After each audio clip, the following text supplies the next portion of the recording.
what we do all the time. So, Beshen Wale ni meji meta, Emagbo Wale share button.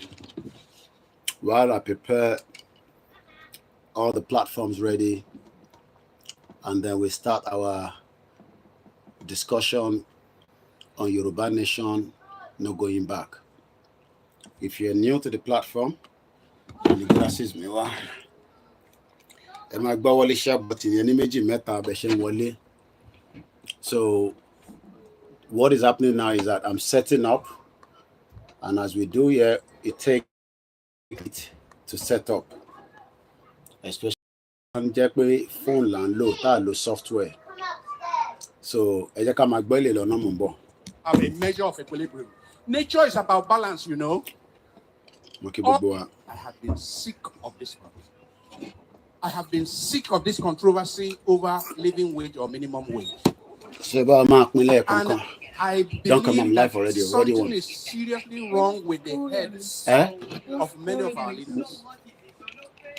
How can anyone who earns 200,000, 300,000, 400,000, 500,000, not to talk of people who earn 1 million, 2 million, how can they go to sleep in good conscience? How can they go to sleep in good conscience and come out to sit down in a boardroom to discuss the sustainability or otherwise of paying 60,000 to the poorest of workers? How can we go to bed and sleep, all those who belong to the elite, who earn 2, 3, 4, 500,000, 1 million? We're not live yet. Go to sleep in good conscience, I say, if you still have any conscience. How can you go to sleep in good conscience and come out to be debating? I hear people on TV, I watch people on TV, experts, economic experts, corporate executives, government officials, who are taking home more than $1 million in a month. And they are there. That's what I have to do. I have to set everything 60,000 or over will destroy the economy. It's not sustainable. Then, how wicked! How wicked! You give 60,000 to a poor worker for a poor worker who may have a family of 2 or 3 or 4 for his feeding, for his accommodation, for his house rent, for his medical care, for his children's school fees. How wicked. How wicked. How blind. How wicked. How can we do that? And we think that God will bless our country. We think that it is by bringing a new national anthem for God to bless our country. How can you commit this crime against humanity? For me, this is a crime against humanity. Humanity today. Because the poor people who cannot afford to buy gari, I'm not saying they will buy that they are to humanity buy sardine. Is dead. I'm saying buy gari. Poor people who cannot buy gari. I'm not talking of meat or fish. You have to set up, put the charger, put everything. Because they have no money to cure malaria. How can set up the program is a lot of work on its own. Those of us who belong to the elite, you got to make sure everything is sequenced. We are debating and we are discussing and we vote 500 million naira to meet and debate about paying 60,000 to That's what we have to do every night too, every day. My dear friends, I see this as a new form of apartheid. Your what? Nigeria is one of the most unequal societies in the entire world. How? A society where it's like the animal farm. A society where we have conspicuously rich people. People who are living in conspicuous consumption and others who are in deplorable, dehumanizing poverty. If you have somebody in this country that takes home 1 million naira, I mean 1 million, I'm not talking of 30 million naira. Ben, wicked people. wicked people. Wicked politicians. See, don't come on.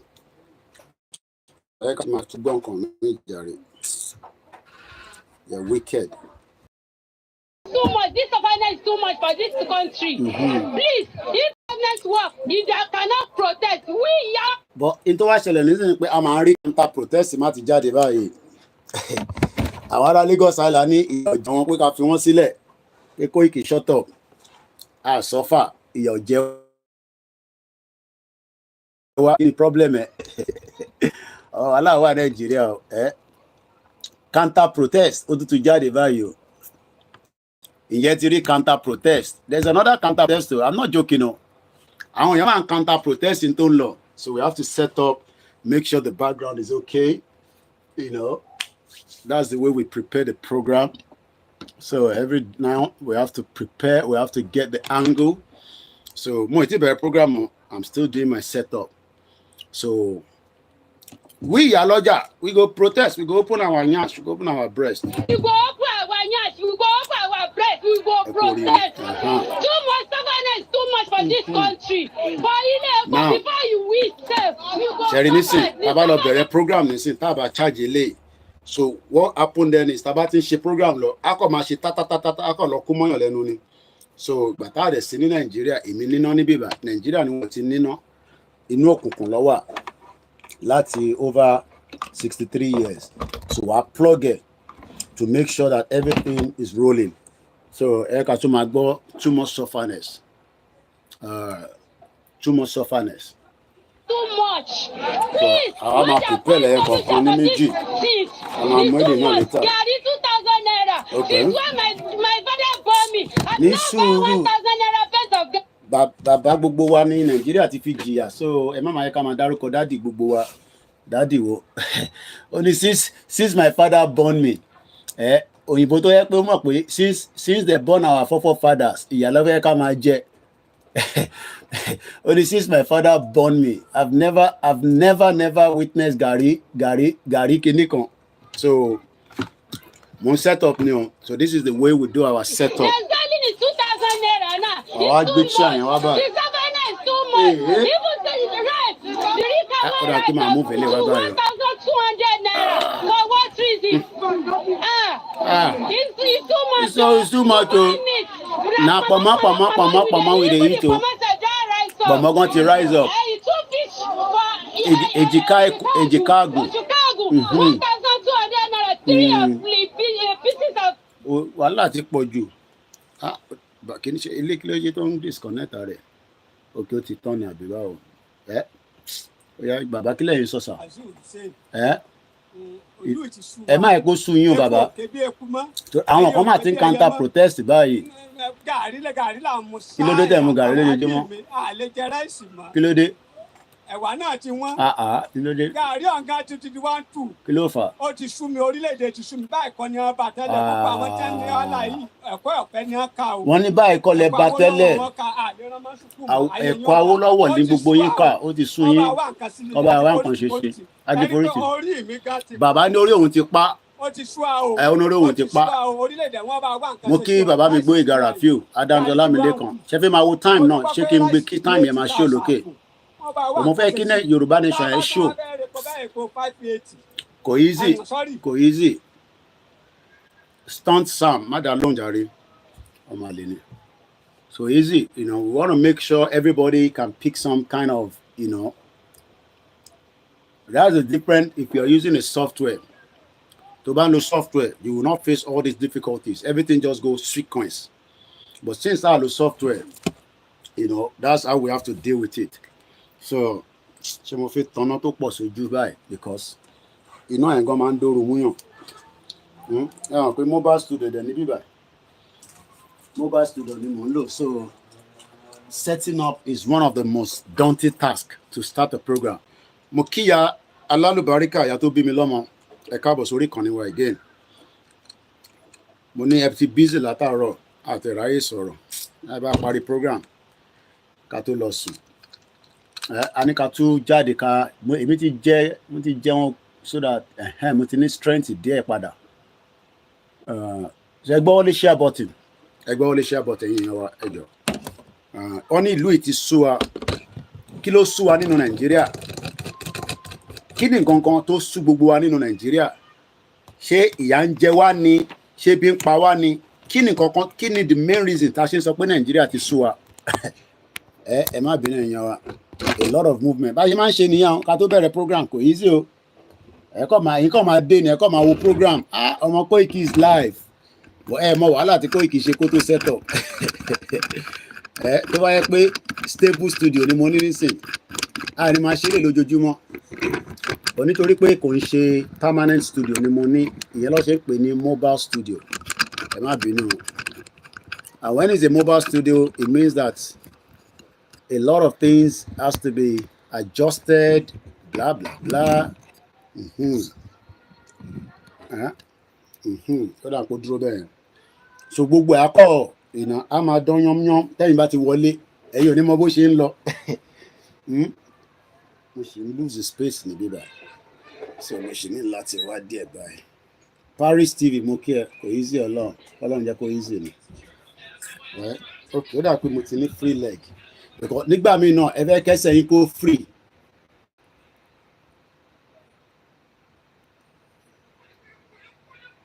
mo fẹ́ kẹ́sẹ̀ mi kó free so that ẹ mọ̀ kẹ́jẹ̀ má lọ máa dípò ó máa block ọ̀rẹ́ kò sí bá ṣe fẹ́ ṣe ṣe a máa manage báyìí so then láàrin méjì àwọn ọ̀rọ̀ fi bá wa sọ̀rọ̀ wọ́n fi pè you know so we are dealing with multiple tasks ọlọ́run fi wá lọ́kàn balẹ̀ so ẹgbẹ́ olóṣè Kenny Bright mo kí ẹ ti Libya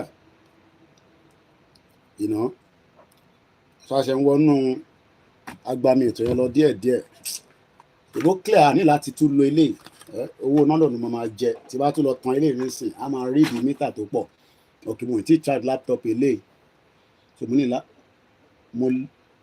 ní láti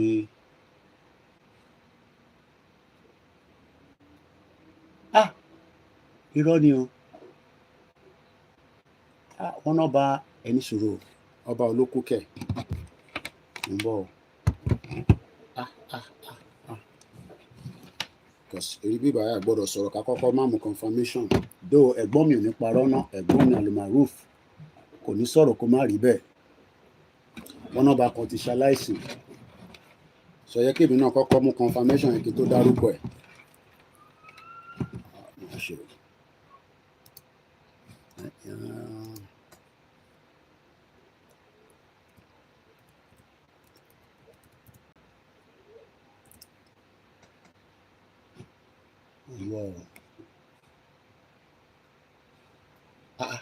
ń bọ̀ ẹni sọ̀rọ̀ kí ló ẹlẹ́kẹ̀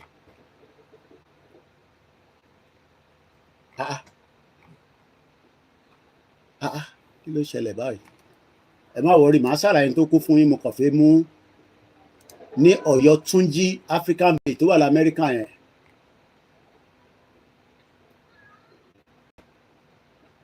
ń bọ̀ wọ́n ní there was a stabbing there látànà kí ló dé táwa gbọ́ 7 hours ago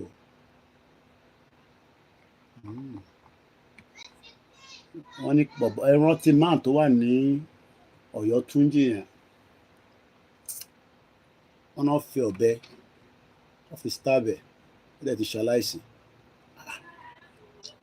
lágbára o. A 47-year-old man was located and transported by Beaufort County EMS to an area hospital. The victim died as a result of injuries. The suspect was identified as a 53-year-old Akiba Kasali.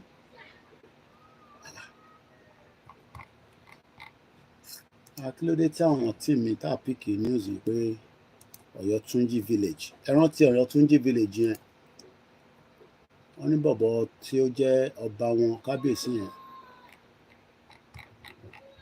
bọ̀ alright news náà gan clear gan sef but mo rí lọ́dọ̀ Al-Maroof náà ní nísìn lágbára o kódà alright we will look into that ẹ jẹ́ ká ṣe máa set up lọ mo kí gbogbo wa lẹ́ẹ̀kan sí pé bẹ̀ ṣe wọlé ẹgbẹ́ wọlé share button so àìtí parí set up o ẹ rí pé you start wondering platform wo ló ti set up èwo ló ti set up ẹ mọ̀ Ọ̀yọ́ Túnjí ẹ wọ́n ló ti ṣaláìsí wọ́n ló stab ẹ̀ stab àwọn tó stab lánàá náà death all over the place lágbára wọn mo kí gbogbo wọn ẹ̀yin tẹ́ ń darapọ̀ mọ́ wa alright so kí ló tún kù táì tí ìwò lélẹ̀ nísìn Hello, take the CD. 2 missed call. Yeah. Ajá Queen. 9:30 nìyẹn náà máa ṣe.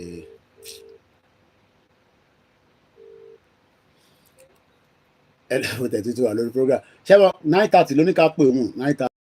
But màá send num. Yeah.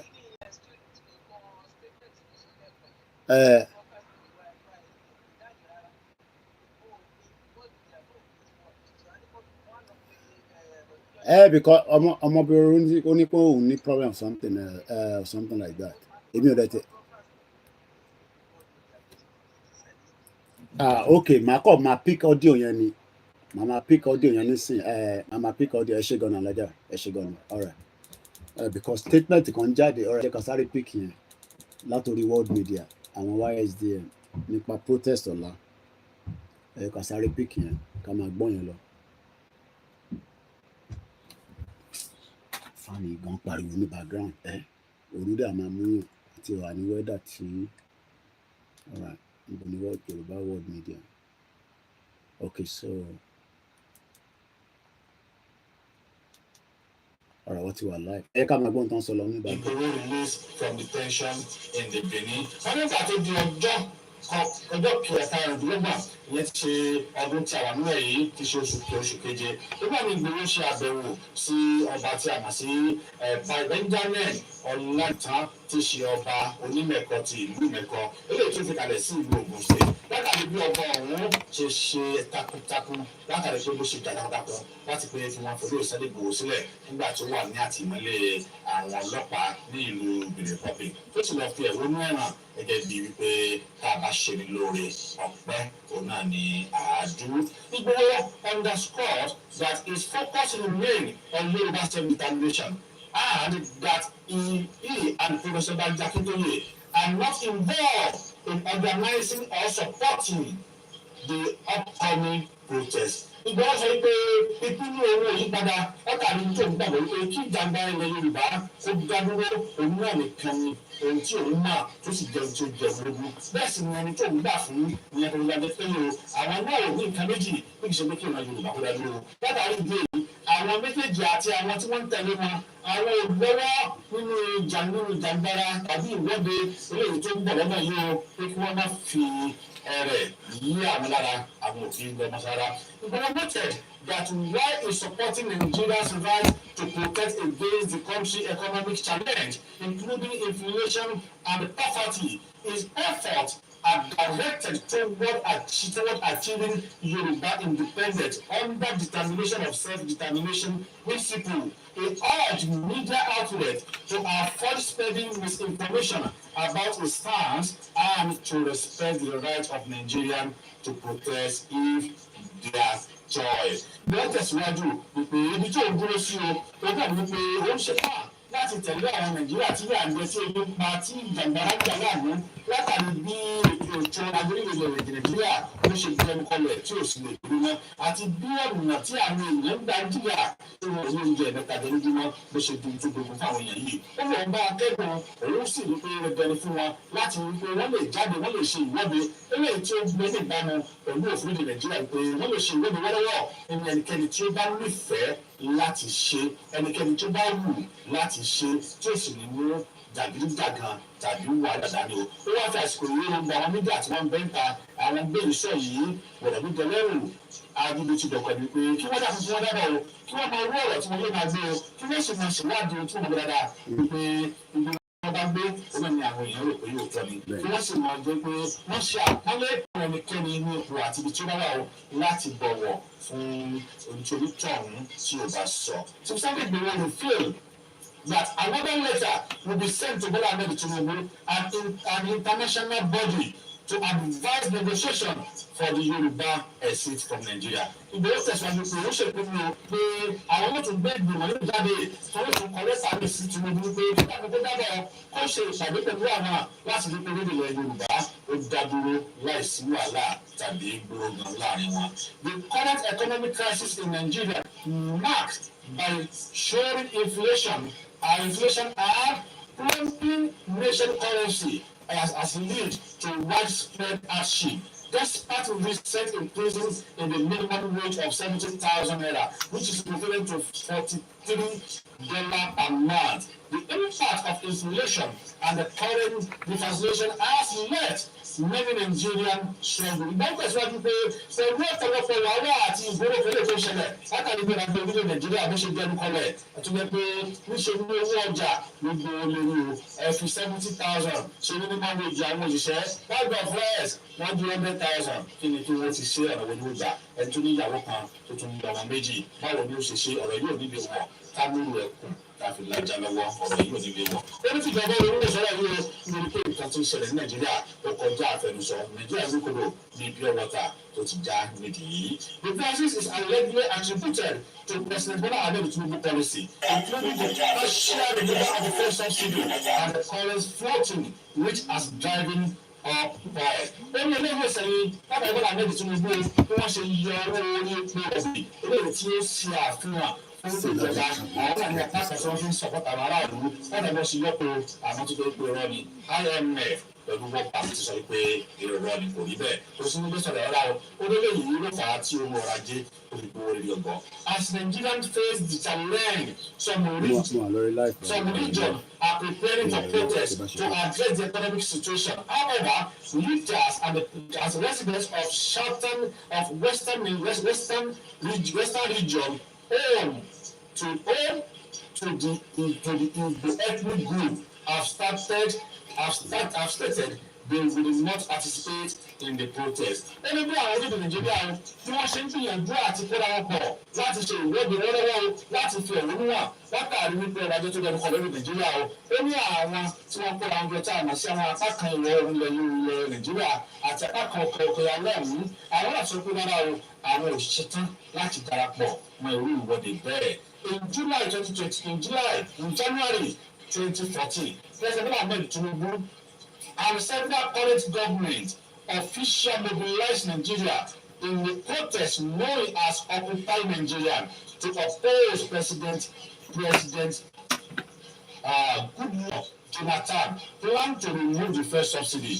The protest, which gained widespread support, started signifying pressure on Jonathan administration unlimitedly lead to the suspension of the subsidy to the mover. Ó ní lẹ́yìn onímọ̀ Bọ́lá náà Tinubu táwọn náà bẹ́ẹ̀ bẹ́ẹ̀ sí ẹ̀rí ní abẹnilórí onífẹ́ kí wọ́n mú dà kọjá níwájú ó di pàwọ́ lórí ẹ̀. Bọ́lá náà Tinubu nígbà tó di ọdún 2024 tó ṣe ọjọ́ kìíní ọdún 2022 ó náà kórajọ pẹ̀lú àwọn ẹ̀mẹ̀wé àtàwọn àwọn náà ṣe ìwọ́de eléyìí tó gbilẹ̀ pé Jonathan wọn tó wà lójú ọlọ́gbà náà tó kò gbọdọ̀ yọ fuel subsidy wọ́n ṣe ìwọ́de ọ̀hún sì lágbára Bọ́lá bẹ́ẹ̀ Tinubu olórí ìwọ́de ọ̀hún bàbá rẹ̀ Àbákẹ́ ó dìgbà tí ẹ̀wọ̀n aṣọ pé kò sí ìwọ́de káàbàṣà ìkúrò ń bẹ̀ eré ni eré ọmọdé ni Bọ́lá bẹ́ẹ̀ Tinubu olóògbé ìlú oní àṣẹ àwọn ìwọ́de yìí olóògbé sì fà á kí Jonathan kó gbẹ́sẹ̀ kó lórí àti yọ first subsidy ní ọdún 2025 lówádé tí Bọ́lá Ahmed Tinubu náà wá pọ̀ pé ìwọ́de òní wáyé. The planned protest have been ignited debate on social media with criticism directly at those who previously supported similar protests against former President Goodluck Jonathan subsidies removal but now oppose the same action under Tinubu administration. Ó ní àwọn jẹgúdújẹrá àníjẹgúdú dàrú àwọn tó kún àwọn sọmọ ènìyàn ìjọba nìkan bàjẹ́ ọmọ tí wọn yóò máa tún ṣe àwọn tó pé àwọn ni wọn jọ ṣe gbìmọ̀ bí wọn ṣe ṣègbọ́dọ̀ ní 2025 àwọn bẹ̀rẹ̀ Bọ́lá Ahmed lórí Goodluck Jonathan àwọn yìí ni wọ́n tún ní lásìkò yìí o ìwọ́de yóò ní wáyé lásìkò Bọ́lá Ahmed Tinubu tí wàá lọ́wọ́ tó yẹ kó rí bẹ́ẹ̀. Ìgbéwò the main focus on advocating for the right and the self-determination of the Yoruba people.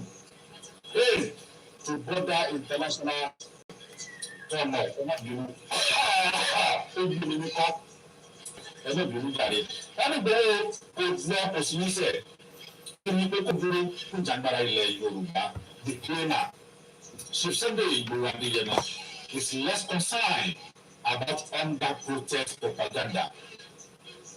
Activists stand on self-determination of Yoruba people. Wọ́n ní Igboho kan lórí àwọn tí ebi ń pa tí wọ́n ṣe láti jáde láti fẹ́ owó náà fún ibi tó ń pa wọ́n ṣùgbọ́n tó fẹ́ lè pé bí ìran Yorùbá bó ṣe kúrò ní òkú ẹrú eléyìí òun náà ni ó sáìn pẹ̀lú Ọláyọmí Kóìkì spokesman Chief Sunday Adeyemo Igboho ti ṣe ọgbọ̀njọ́ oṣù keje ọdún 2024 tí ṣe òní tí a wà nínú èyí eléyìí náà ni àtijọ́ tí olóyè Sunday Igboho tó síta pé kí o gbọ́ ọmọlẹ́ tó tó kiri àwọn olóòbẹ̀ o ṣùgbọ́n owó ní kí ẹnikẹ́ni tó bá fẹ́ jáde kó má jáde ó sì pàrọwà pé kí wọ́n ṣe ní pẹ̀lẹ́pẹ̀lẹ́ kí wọ́n ṣe ní pẹ̀lẹ́kùtù eléyìí náà ni àtẹ̀jíṣẹ́ tó lè Sunday Igboho tó lè sí wọ́ tó lè pé àwọn àlọ́ ètò yìí àmọ́ aṣọ lákòó gbọ́dọ̀ kú àwọn náà ń bẹ ní ìwé ètò bí àwọn náà bá wà ní gbọ́dọ̀ méjì tí wọ́n yóò bá wa sọ kó tó di pé àmọ́ yọ̀ǹda àwọn àlejò wa tàbí àwọn aṣọ lákòó gbọ́dọ̀ kú ó yẹ ìyẹn bá wa gbé sókè.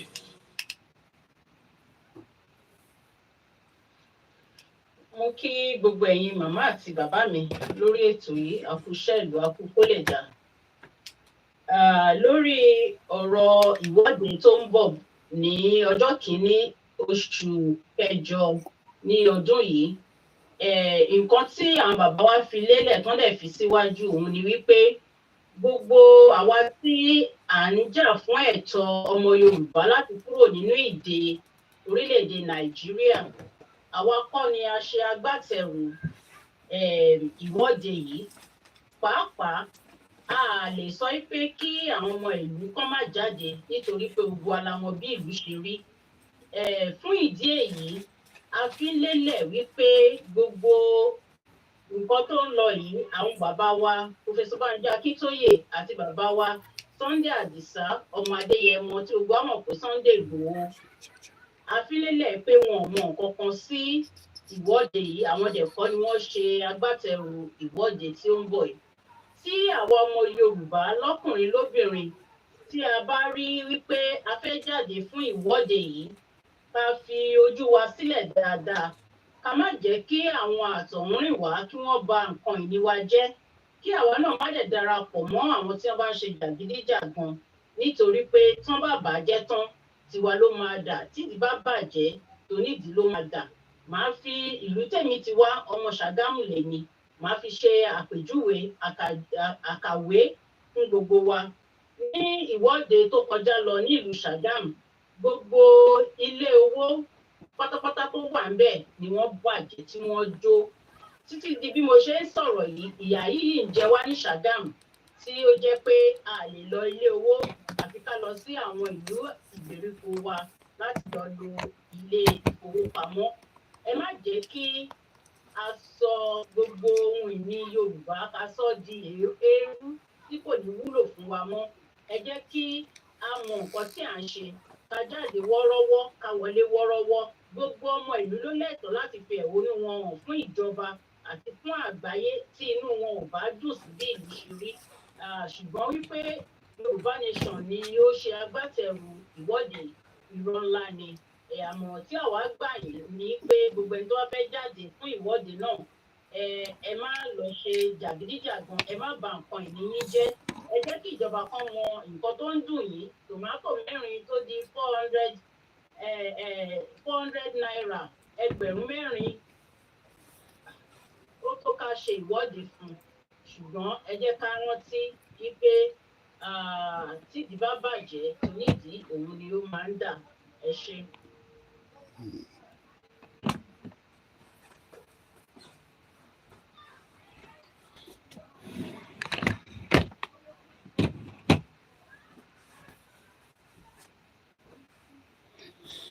All right, while we're still waiting for the world media to come back again, you can see why it's not easy to set up a program, especially if you're not using the softwares. It entails a lot of, prepping and all that. So let's listen to the chairwoman, Yoruba World Media, Dr. Zabi.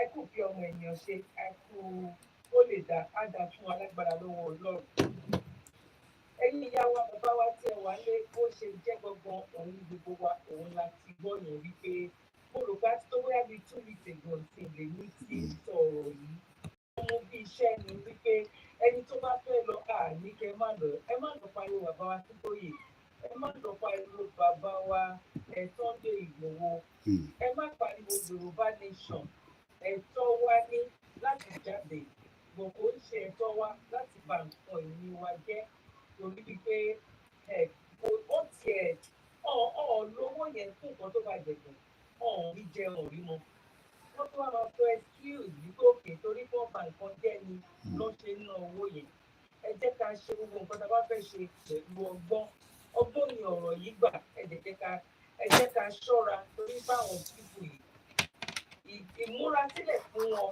kò yí jì rárá fẹ́ jẹ́ ká bọ́ nínú oko ẹrú tiẹ̀ fẹ́ fún anybody ní ẹ̀tọ́ ẹ̀ owó àwọn orílẹ̀ èdè tó ń gbìyà ó ní jábọ́ lókè rẹ̀ Nàìjíríà wọn fẹ́ jẹ́ kéèyàn béèrè ẹ̀tọ́ ẹ̀ wọn fẹ́ jẹ́ kéèyàn béèrè ẹ̀tọ́ ẹ̀ tó ń plan sílẹ̀ fún ọ̀la yẹn torí àgbẹ̀ wa rọ̀ wá ní ẹ má jẹ́ kán lọ mú ti Yorùbá Nation ẹ má jẹ́ kán mú pẹ̀lú nǹkan tó ṣẹlẹ̀ yìí ẹ̀tọ́ wa ní láti jáde torí wípé nǹkan tó bá ojú ó ti bá imú ìgbà tó ń fẹ́ san 70,000 fún sálárì èèyàn kan tí ò wọ $50 ní oṣù tí right dẹ̀ jẹ́ 100 something bóyá 100 and something ní right ṣẹ̀ṣẹ̀ tẹ̀lé ojú tó lọ wọ́n tún wá fẹ́ jáde kàkà kan mú báwo ni nǹkan yẹn bóyá máa lójútùú tí àṣeyọrí máa wà fún wa kó má tiẹ̀ wá gba nǹkan tí ó sọ kó má gbà wọlé kókó protect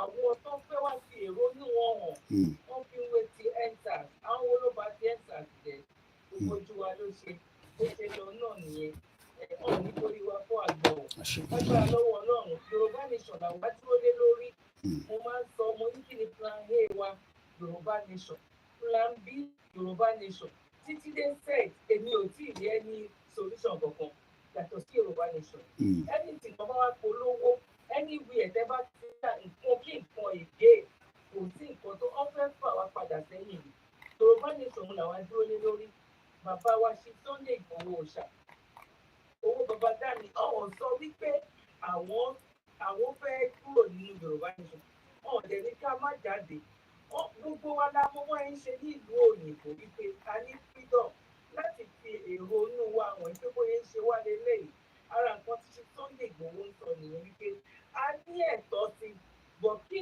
bàbá wa Bọ́lá Ahmed Tinubu ó tó dórí àga òun ní bàbá wa lẹ́ẹ̀dẹ́ mẹ́tàn ní Yorùbá máa ń ṣe ọ̀wọ́ sẹ́fà àti torí ẹ̀ pàṣẹ ní o gbogbo àwọn ojúmọ̀ wọ́n máa ń sọ wípé àwọn kìnnìkan ẹlẹ́jẹ̀ fúnmọ̀ ẹlẹ́jẹ̀ tó ń gbé káàkiri àìmọye platform tó wà ṣé torí wípé kí Yorùbá Nation kó tẹ̀síwájú o 95% àwọn tó láwọn sọ fún Yorùbá Nation owó àti pawó sínú àpò wọn ni o máa ń sọ wípé tó bá fẹ́ lọ sí ẹnìyẹ láti lọ gbọ́ ọ̀rọ̀ Yorùbá Nation ẹ jẹ́ ká lo làákàyè wa ká wo kí náà sọ ń bẹ̀ báwo ló nítọ̀hún yẹn báwo ló ṣe ń sọ̀rọ̀ sí Yorùbá Nation la fẹ́ àwa ò fẹ́ wàhálà tó bá yẹ ká fẹ́ wàhálà rẹ̀ á ṣe ju àwọn ọmọ Ìgbò lọ bàbá fẹ́ gbégbá bí àwọn bàbá wa Ọ̀túnba bàbá wa Òjó secretary bàbá wa Sunday Igboho bàbá wa Bánjí Akíntóyè bó ṣe ń gbé pẹ̀lú ọgbọ́n jẹ̀lẹ́ńkẹ́ pẹ̀lú calculator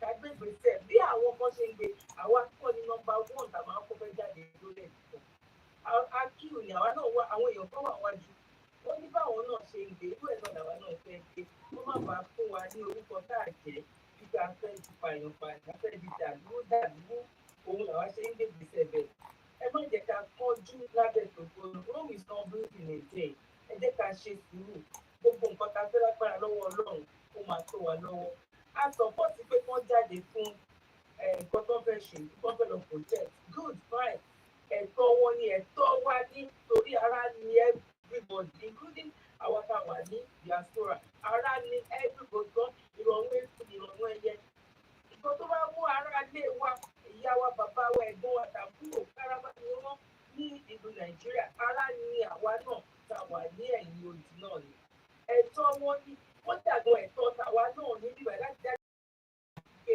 wọ́n fi ìyà jẹ àwọn ènìyàn wa gbọ̀dọ̀ Yorùbá ní lọ́tọ̀ ni ó tẹ̀ tó dúró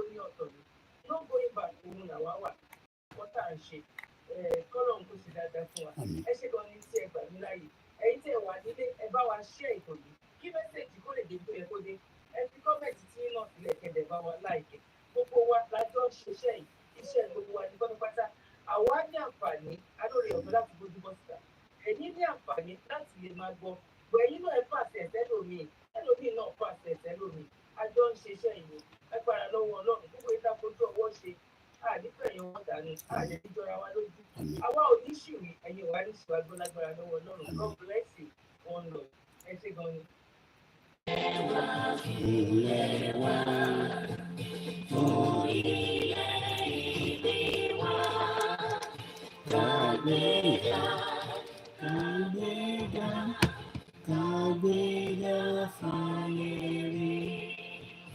Ìgbàgbọ́ láti bẹ̀rù lọ́gbọ́ mọ́ ká ṣiṣẹ́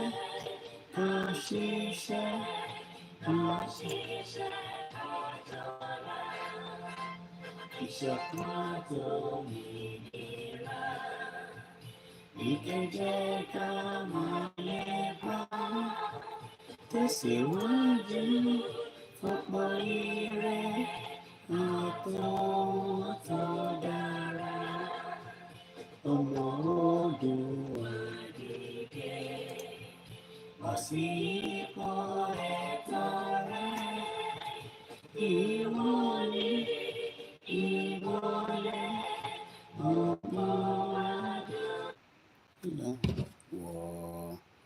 well, I guess we've managed to set up and prepare probably maybe an hour. We'll see how far I can go, depending on the strength. And then Moki Boboa, it's going to be in Yoruba. I might mix a bit of English, but Yoruba audience will enjoy it because it is directed to them. But I'm sure many that are not Yorubas, they want to know what Igboho is saying. And for them to know what Igboho is saying about Akitoye, I am not the one that you need to know from. You've heard it from the Yoruba World Media. If you have not followed the Yoruba World Media, you are going to miss a lot, and you might not even know what is happening on the Euroban Nation movement. Koikimedia is just a platform of his own that have his followers that are following this platform because of Euroban Nation and because of the consistency and because of the information and because of the knowledge that we share on this platform.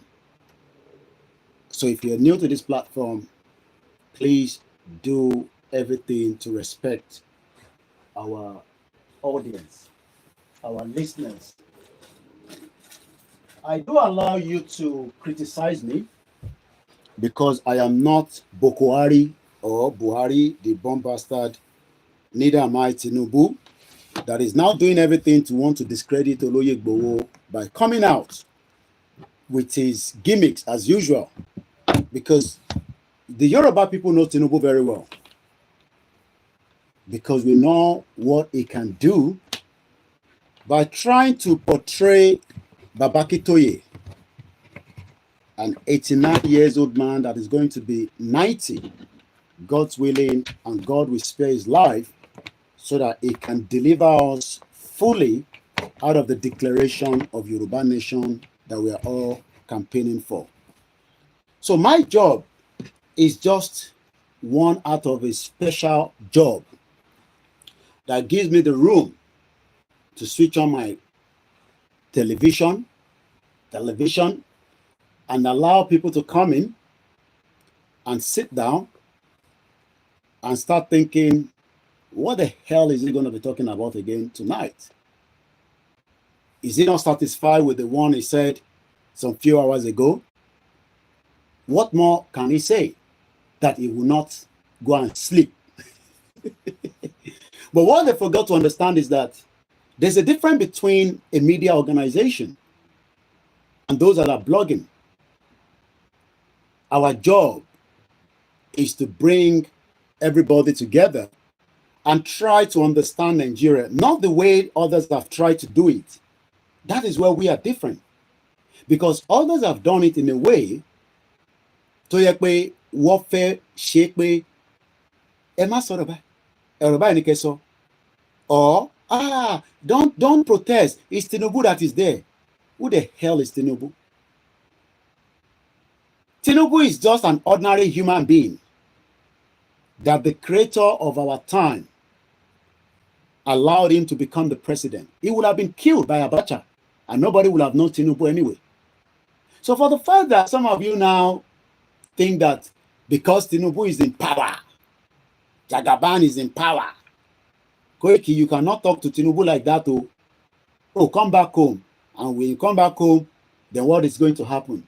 The worst case scenario will probably get picked up by the DSS because we are speaking the truth.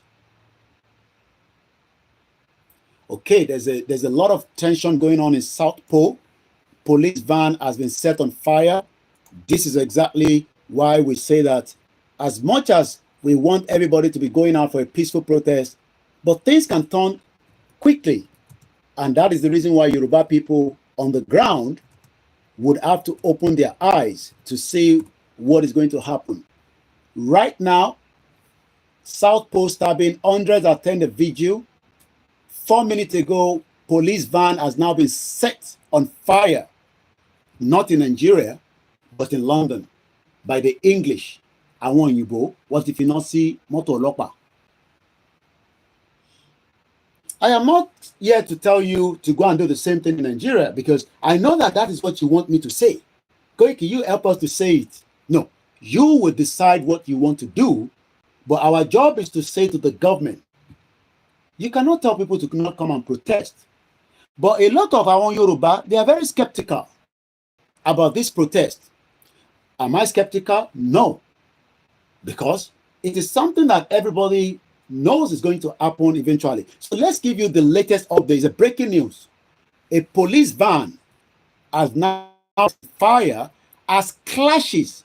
What is clashes? Two people fighting, government and the people, because the people saying that, look, you have allowed a lot of immigrants to come into the UK, and now they are creating havoc on the lives of our people.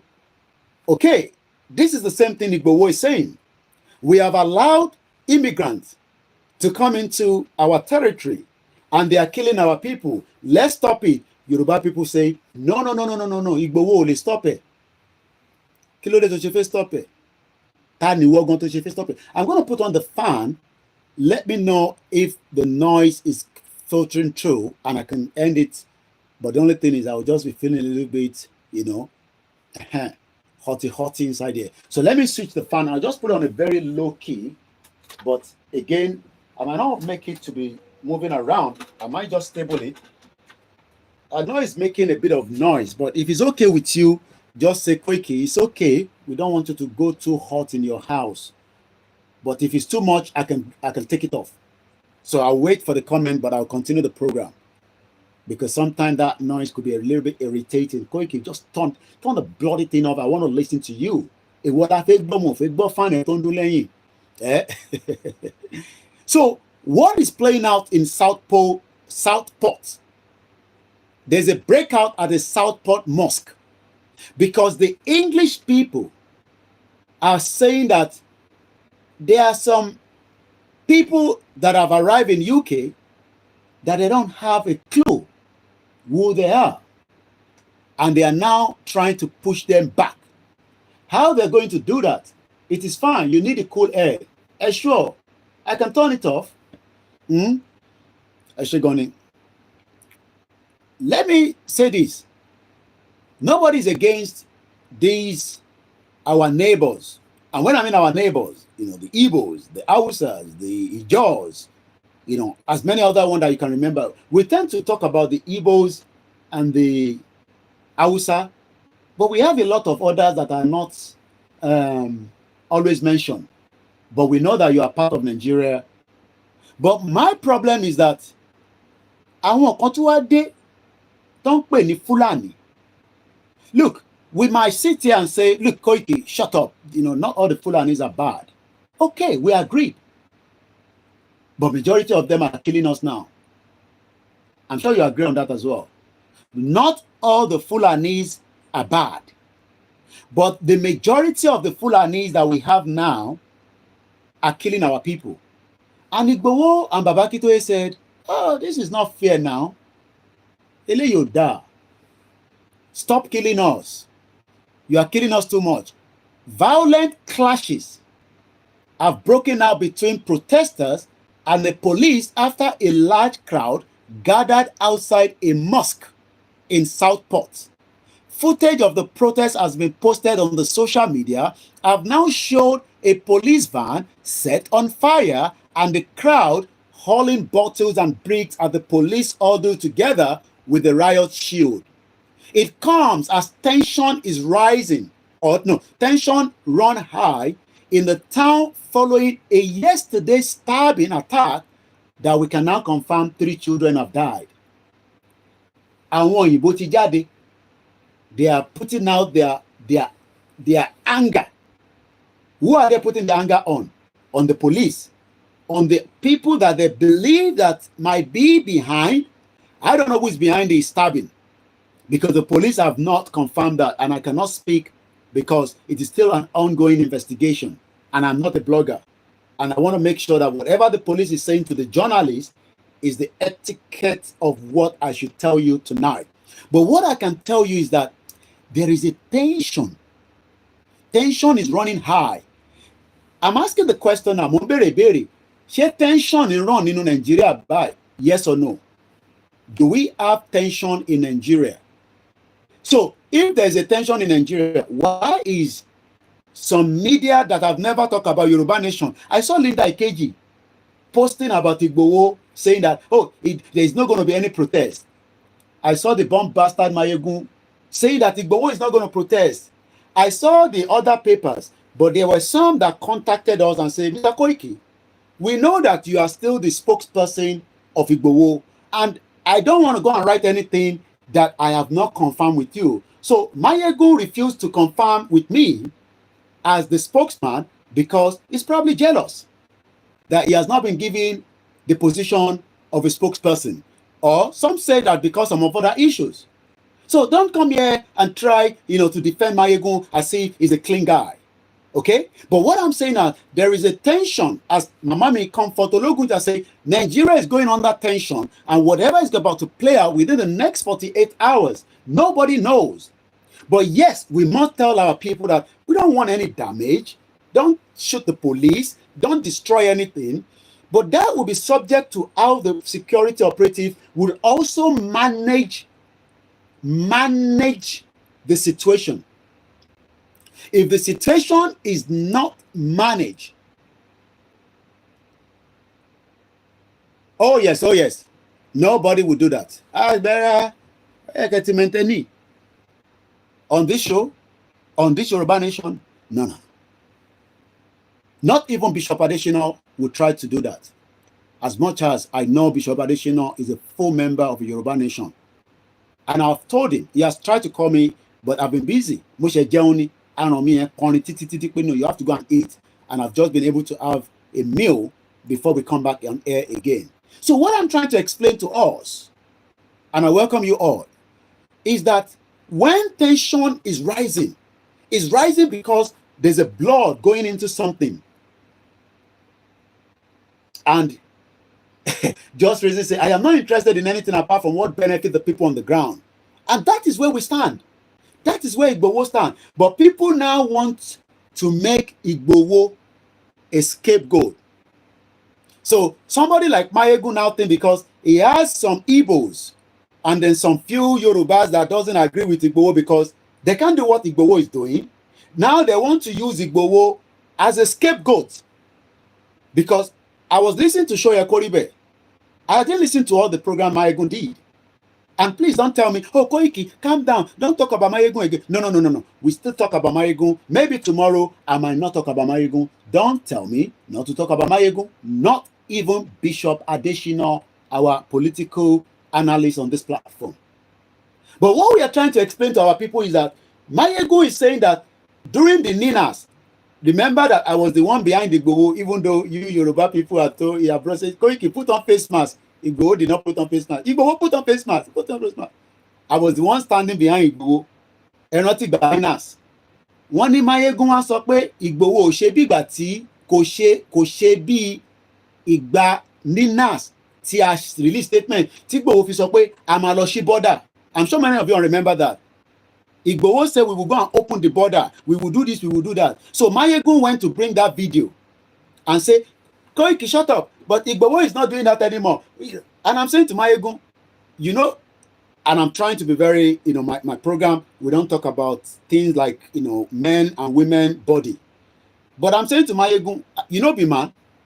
I thought say you be man.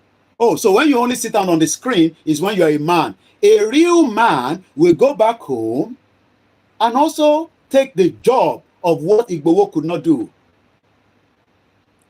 And as I was speaking, even my cousin, I called him after the program. He was the last person that called and asked me to stop. I bounced him straight away.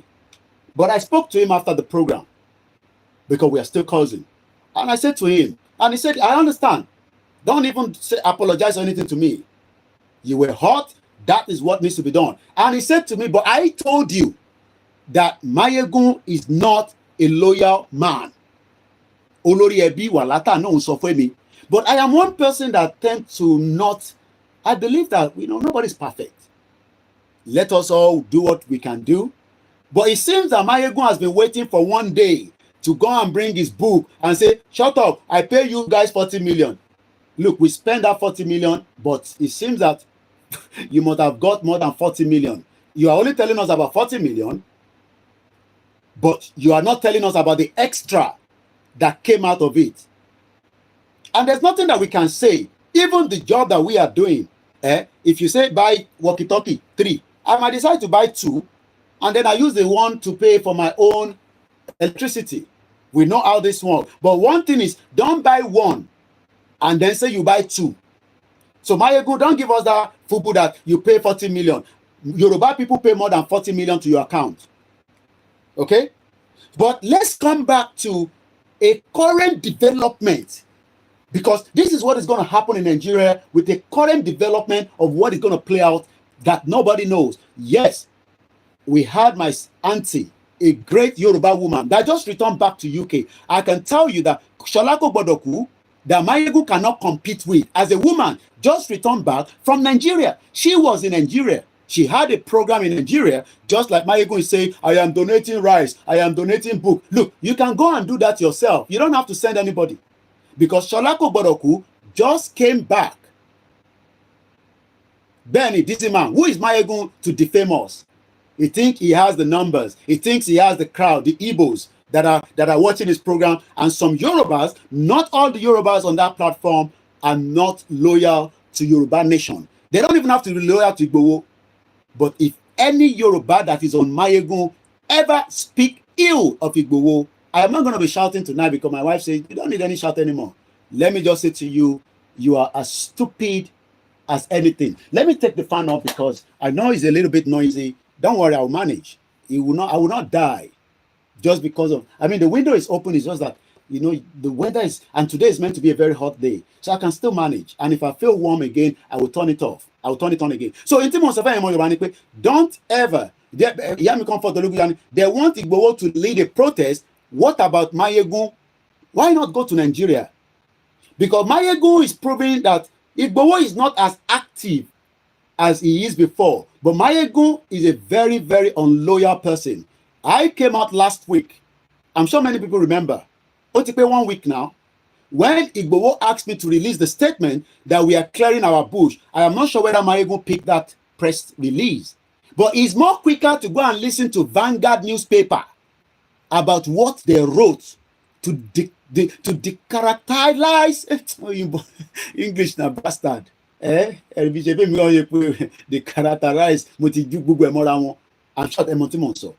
So Máyégún can go to Vanguard newspaper and then from his Google and say, hey, this is what I've been waiting for. Plus the one that they told him in the beer parlor. This one is family, so I gotta pick it. Hello? Emma Binu. You know, family always come first, you know, and especially if na my or the I got because the problem we have with and I'm sure you all know that Tabati na fe funyan lowo in Nigeria, the problem you will have is they will not every one of you, they will keep calling you as if you know Abeti Bagbeni. I want to be sure he's the one calling. Oh no, it's not my. I thought it was my wife. Now he has actually disturbed, and I'm going to tell him in a voice note now. Èmi mo fẹ́ fún ẹ lówó, èmi ni máa decide ìgbà tí máa fún yín lówó. You don't push me and say, Mr. Koiki, ẹ ti ní kí n send account number mi wá. Don't do that.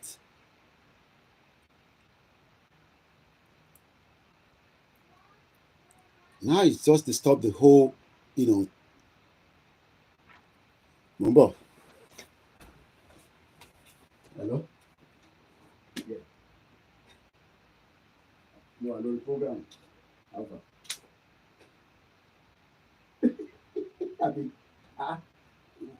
Ntẹ̀mọ̀ pé wọ́n mo rò pé òun ló ń pè ní mo fẹ́ lọ bá ṣe fún ìbọn mi mọ̀ pé wọ́n ló ń pè ó kí ló ṣe mo lọ wà.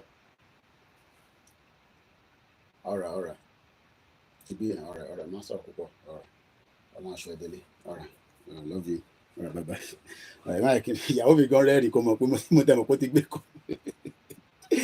Ọlọ́run mo mọ̀ pé ó ti gbé kọ́. Anyone can lead a protest, we are all involved. Bẹ́ẹ̀ni, ìyá mi, Pastor Mo. I didn't know it was my wife that was it. I thought, you know, because sometimes, you know, ìyàwó mi ní ṣe bí wọ́n ló ní kó send account number. So bí ṣe ń sọ lẹ́yìn yẹn wa, mo kí gbogbo ọmọ Yorùbá nílé. Wọ́n mọ̀ pé Olóyè Igboho is a voice of the voiceless, and they want to see how they can defame him quickly. So I don't know how many people are on that payroll, because all I saw was Mayegun picked it up, Easter Block picked it up, I'm sure Tunde Egnor picked it up, Linda Ikeji picked it up. So how many people is on the payroll? Mayegun, are you also on the payroll? Ṣó wà lórí payroll láti wá sọ pé nítorí àwọn platform wọ́n raise 40 million. Walata olórí ẹbí wa, I meant to have called him back. We spoke and he's still at work. After work, he called me. I said, no. I've taken the children out, you know, to go and have a little bit of fresh air. And I promised him I'll call him back. But right now, then I went to even with all this mist, I was attending the prayer. Erranti prayer at Menamanshi. I was there. And even the prayer was going on. We were in another meeting before they came out again. So what I'm trying to explain to Adeyemo Igboho, let us not allow Tinubu's game to play out on us. First and foremost, two major ethnic group wants to go. Yoruba wants to go. Biafra want to go. And they want to put in divide and rule. First and foremost, Oya, Mayegun, you get some Igbo for your platform. Oya, go destroy Igboho. Koiki, now Yoruba people dey in platform. Oya, make them attack each other. Let me say this. First and foremost, Tinubu cannot play any game on me and our people that truly believe in Euroban Nation. And let's remind everyone that want to destroy Igboho's name that it will be very, very difficult to do so. Because if Mayegun is saying, like I was saying before that interruption, I want to go back to that first, that, Igboho is not playing the role that is meant to play as the forefronter, as the man behind the push for Euroban Nation. Igboho has slowed down. Igboho has done this. Igboho has done that. But yet, Boya Mayegun Kokelebe Soju, that when I came out and I said to the world that Igboho sent me a message, and the message was to deliver to the Fulani in Okeogun that we are clearing out. But because Mayegun himself must have been shocked to realize that Igboho will return back again to Nigeria. You know, when Igboho was even going to bury his mother, a lot of people wanted to know whether Igboho will arrive or not. And I was given a code, but we did not even give any hint that Igboho will be in Okeogun. Many of us only saw Igboho in the live video of Baba Ekiti, Omoluka, all the medias, not just to bring my own alone, including many other platforms. That is how you realize that Igboho wà ní Nigeria ni. That sent a message. So Mayegun think that Igboho has collected money.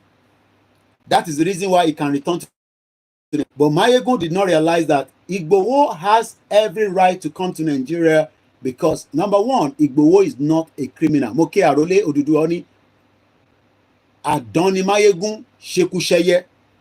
Mobi tó ń ṣe gangan, a ṣe síbí, a ṣe sí tọ̀hún. Kò wá straightforward. And we all know that, but we thought, let's leave him alone. Since he's doing his own thing, he wants to do Yoruba Summit in Glasgow.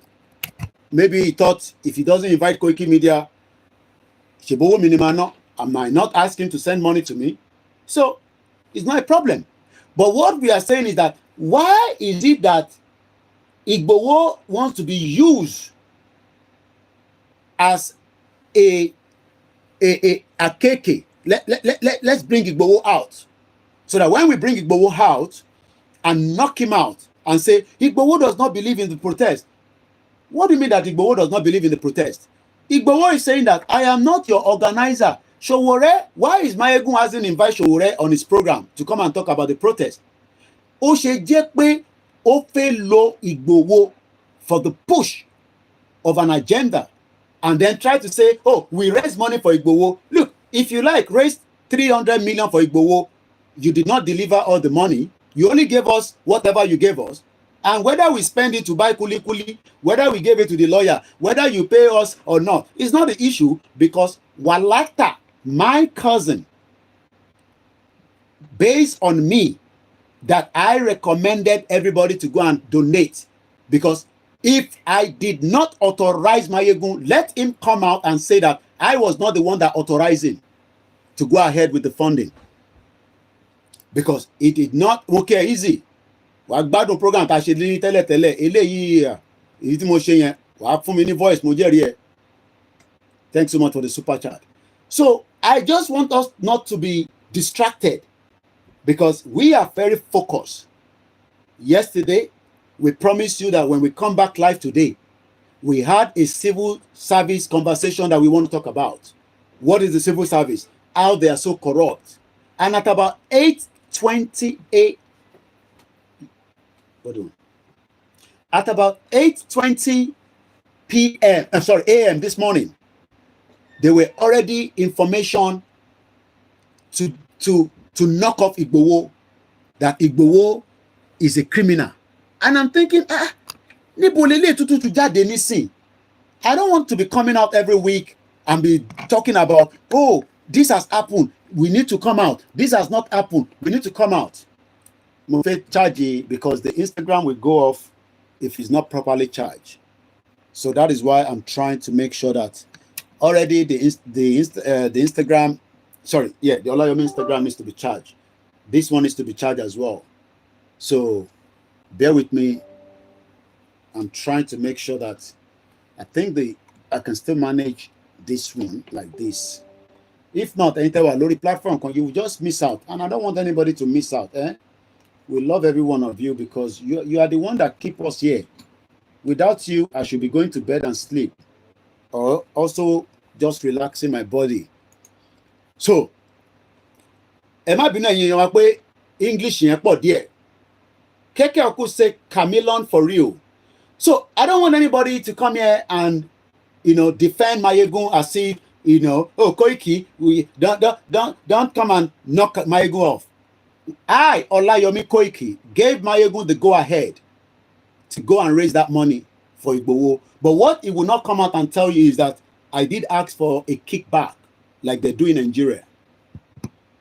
I might not have enough money, but I know at least 10 people, including my mom, with a pension fund that I can say, Mommy, I need 20 pounds.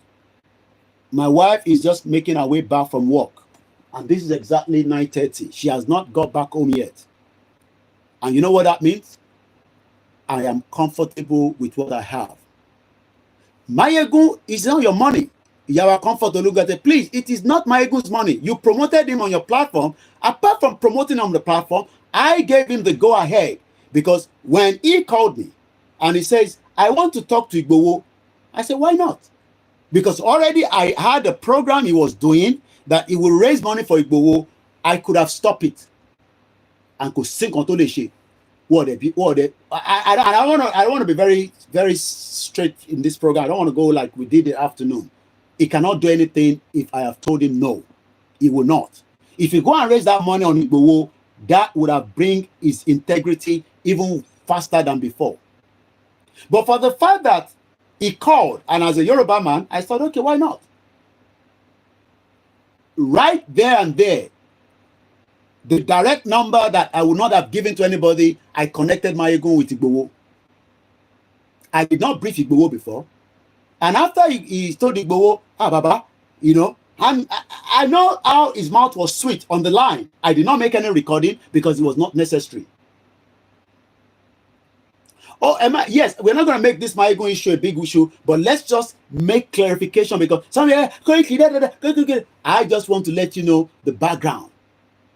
Because he knew that I live in this country, yet he refused. He refused to contact me to confirm the story because Otini Igboho sinu tele, and I need to knock that quickly. That is something everybody needs to understand. Otini Igboho sinu, e mo pe ti yan ba ti ni nkan sinu. Èmi ò ní Mayegun sinu nisin. Look, tí bá ṣe program tó tí bá ba lórí program, I'll sit down there after tó bá ti block me. Màá lọ wo lọ́dọ̀ platform ìyàwó mi. I don't have to, I'm there all the time, every night. I don't comment. So what we are here saying is that somebody wants to destroy a character of someone that he knows that he cannot do what Igboho has done, even with his 40 million that Yoruba people donated to him. And yet, he went out. Maybe some of you didn't know what Mayegun wrote. I'm going to read it out. Not that I'm pleased to read it out, but let me just read it out so that it goes on record today. That we on our platform, a very platform that stands for Yoruba people, not for the Igbo people. I might defend the Biafra against my Yoruba people, but I will not go against my Yoruba people on top of Biafra. And Simon Ekpa knows that. Because everybody is fighting for their own. As he's fighting for his own, but what I would not tolerate is that allow the politicians that have held all of us together to bring in division between the real people that wants to go. I am not talking about the obedient. And I have told obedient, if you like, try to mess around with us in the Southwest because you think that you have the right for the protest, which you have to. But one thing is that GRV, is it GRV, that guy? I don't have issue with him. Any obedience or any articulated, even Showore, the worst case is that as you are saying end bad government, you are just saying bye-bye to Nigeria because none of us will be Nigerians anymore. So ekofe musheya ohun ni te fe se fawa, but in town ọmọ Yorùbá wan sọ ni pé Koiki mo understand it on so, but má jẹ́ kó lọ jó ilé-iṣẹ́ ilẹ̀ Yorùbá nítorí pé a ti rí tẹ́lẹ̀ pé ó ti wà nú ẹ̀jẹ̀ wọn pé they are upset with Tinubu and they want to attack Yoruba land against that. And what is going to happen is that, like I said, it will be a very, look, we are going through a very, very important time of our history of Yoruba people between us and not just the Igbos, every people that wants to take our land. In the Afusa, the Fulani, the Lebanese, Britain, America. What we should be preparing for is that as soon as Toba Tinlo, the leaders of the Yorubas, and I know they are doing things that doesn't have to be for me to tell you or I don't know. We must prepare ourselves that if it goes baka, the first thing we should do is we also defend that territory. And as we are defending the territory, we're not going to attack anybody. We're not going to kill anybody. But we are going to say to everybody,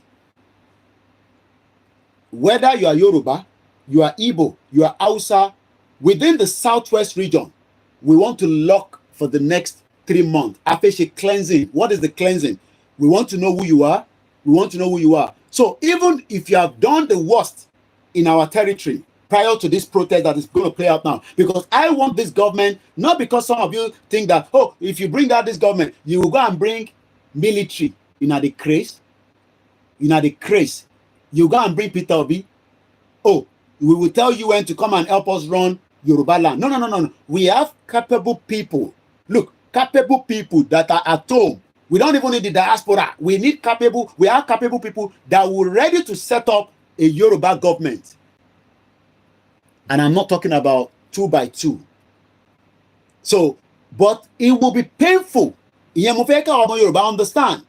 What is about to play out is they want to use our territory for the battleground. There's no doubt about it. We know that. Mayegun wants to play to that directive. I am not playing to that directive. I want crisis, because even if in UK, I've just told you about 5-10 minutes ago that they have done certain things in a particular part of UK. Why? Because tension is high. The tension, and I pity the Yoruba people that are saying, oh, no protest. Are you going to tell people that are hungry, no protest? Sherry gbogbo ẹ̀yin ọmọ ta tẹ́ ń jáde no protest. Tí Tinubu ti ní kọ́ lọ fún yín lówó àtẹ̀mísí Olúọmọ ẹ̀. We don't need to start fighting each other. And I don't want to promote that. And we don't need that. But tó bẹ́ẹ̀ kẹsọ̀ fáwọn ọmọ tó fẹ́ jáde pé no protest. Ẹ̀yin tẹ́ wà ní diaspora àtẹ̀yin tẹ́ wà nílé. This is not the time to say we should mo fẹ́ wo ọ̀rọ̀ tí mo fẹ́ sọ. Àsìkò yóò ń ṣe táyà tá a máa sọ pé bó ṣe fẹ́ ṣẹlẹ̀ yìí kò ní yé wa. Kò lè yé wa nítorí pé Ọlọ́run fúnra rẹ̀ ó ti program ẹ̀. Ó mọ̀ pé ẹ̀jẹ̀ máa ta sílẹ̀ láti inú Nàìjíríà tó create for a very long time. And he wants to stop it finally so that peace will eventually reign. So I am pleading with those that are saying no protest. I know you are not saying that because of your will. Look, even if people don't protest today, I am saying that town Yoruba protest leni. They will still protest because Tinubu will not be able to do anything within the next 3 years. Tokufu. President Bola Tinubu will not be able to achieve his aims and objectives.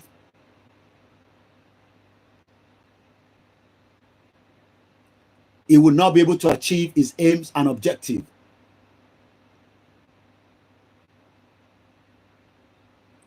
I'm trying to pick some of the comments. So, what we are now saying is that what is going to play out? Kiloma play out. Protest, counter-protest. Some people, they watch, they look.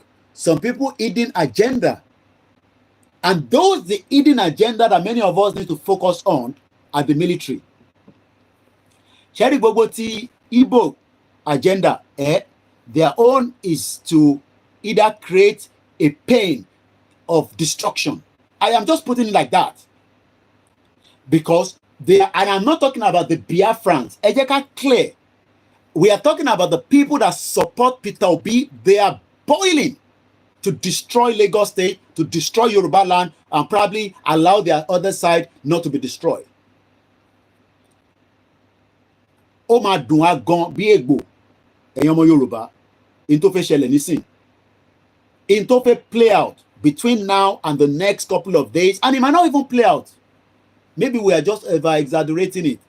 But what will play out is that when Igboho call for an official Yoruba rally, that everybody will come out. But we are working with the current situation of what is playing out in Nigeria today, which is they go protest, we no go protest. They go protest, we no go protest. Counter-protest. Tinubu is spending money. All the governors are spending money.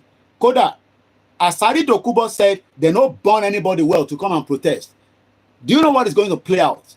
I hope people are understanding that as much as we are saying that these protests will not be violent, but already there are counter-protests waiting They want to use certain location for battleground.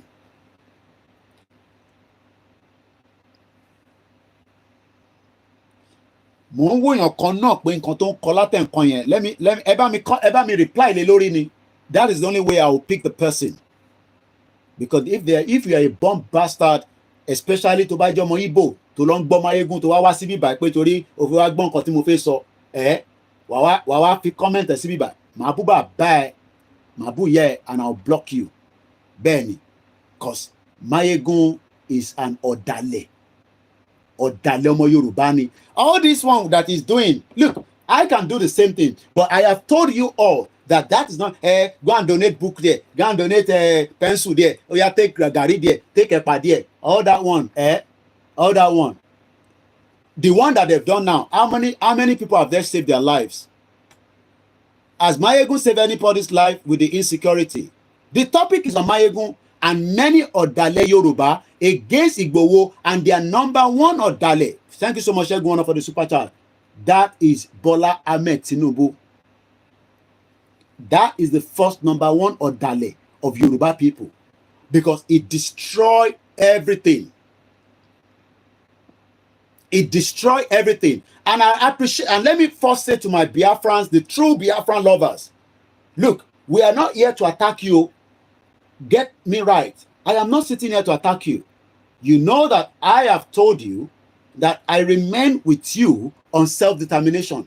But the day where I smell something, say the self-determination world, we will just back out. But for now, I am not saying that. So my job is to make sure that we protect you. And I know you will do the same thing. But all these obedience that are meant to go and support the agenda of the Biafra, they did not. All these people where they support Tinubu, that should be supporting Baba Akintoye, they are not.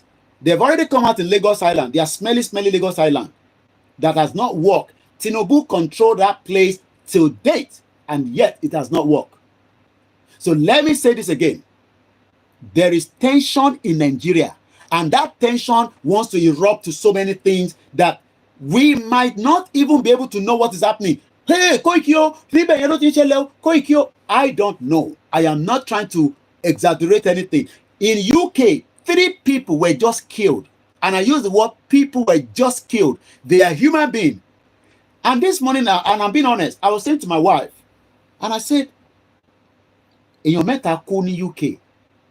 Ìjà mọye ọmọ kékèké tó ti kú ní Palestine. And this is why we are saying, why must the world allow peace not to reign? Kí ló dé tá like peace? Why do we want things to be done in a violent way? Because the situation that is playing out today, and we are not here to defend Hamas. Hamas think that they are doing the right thing, is up to them. But what we are saying is that innocent lives have been taken away. Okay? Prince Ini, I am not against White Lion. I don't want anybody to come here and attack me tonight. I will come for you even if you are one of our loyal people here, because we are talking about the pain that Igboho has to endure because of what? Because Máyégún gave Igboho 40 million. So he must endure what Máyégún said about Igboho, which is exactly what he said. This is what he said. At about almost 10 hours ago precisely, on his page, not because the numbers he has there, but because he wanted to satisfy a particular, and I can see that he has not talked about Igboho on his topic. Economic hardship, protests, fever grips Nigeria. Because I'm sure they've told him that. Some are even say, Koiki, but you are senior Máyégún, you should not do like that. I say, shut up. Ìjẹ́ ìmọ̀ pain tí Igboho wà nínú ẹ̀. I know, I feel it from his voice when he called me and say, ẹ̀ṣẹ̀ wo lòun ṣe Máyégún. That is the word that came out from Igboho's mouth. But ẹ̀ṣẹ̀ wo lòun ṣe Máyégún. Write it down. In tí Igboho sọ jáde lẹ́nu nìyẹn pé ẹ̀ṣẹ̀ wo lòun ṣe Máyégún, coordinator. You know what he's telling me? That ṣé ìwọ kọ́ ló tún lọ gbélé wá báyìí? And you can see why somebody like me now just sit back and thinking, did we do the right thing? Yes, we did. We did not regret it. But òun ni wọ́n fẹ́ lò láti fẹ́ wá attack Igboho. And whatever he's saying tonight, I dare him to talk about me. I will come out again tomorrow because kò tó bẹ́ẹ̀ ni mo sọ. In everything. In everything. I am not here boasting. In every ramification, kò tó bẹ́ẹ̀. Because already we have told everybody that you have the right to go and do whatever you want to do. But why would a person that is a Yoruba man would then put this out? Because he's looking for comments, share from the Igbos that think that they can then say, we told you, Igboho has collected money. Look at your mouth. Go and rescue Nnamdi Kanu first and leave Igboho with us, the Yoruba people. Because we are not one. We can never be one. And this is a message to every one of you, especially those of you that always come and say, where is Igboho? We have no business with you. Leave Nigeria and let us be. And when we are ready, we will leave Nigeria. But one thing is, for those of us that truly want to go together, we will do it together with the true Biafrans that wants to go. And you can hear what Simon Ekpa said. I will only work, if Simon Ekpa notices that what we are doing is not worth working with, let him not work with us. It's not by force. At least he is not going to take his military and come and invade Lagos State. Go possible. Go. One more. So Simon Ekpa will say, oh, Biafra Liberation Army, oh yeah, march down to Lagos. And we still have Igboho, and we have all, I'm not talking about Iba Gani Adams, so because that one, and the man will say, when we were going to Igogon, he told his wife to cook amala and ewedu, and they closed the door. I'm sure you know that man. But I didn't train as a military man. I am just a trained journalist. I took a bit of things that in case Tabayin Bontoba Telo Banyon, King Masare She, if not low YouTube, Ibon Dente Panyon, or depend if Bitoba Walare. But yet, I follow them to Igogon. So, be careful tonight, because I am telling you that the man that you are calling Mayegun Danera political or whatever, he might have his audience, but this is what he said about Igboho, about 11 hours precisely. Sunday Igboho don't cast, as in C-A-S-T, and we all know that meaning. I'll come to that. It is time to expose the mofo. Be careful with your comment on this platform tonight. Boko Haram was right. One regret I have, watch this space. I say it tonight again. I give you 24 hours. If you do not give me the proof that Igboho collected, I was told that you say 1 billion naira from Tinubu. To release that information to prove that Igboho collected 1 billion from Bola Tinubu. Bola Ahmed Tinubu ni mo sọ. Ẹ̀yin méjèèjì ni ṣoríire.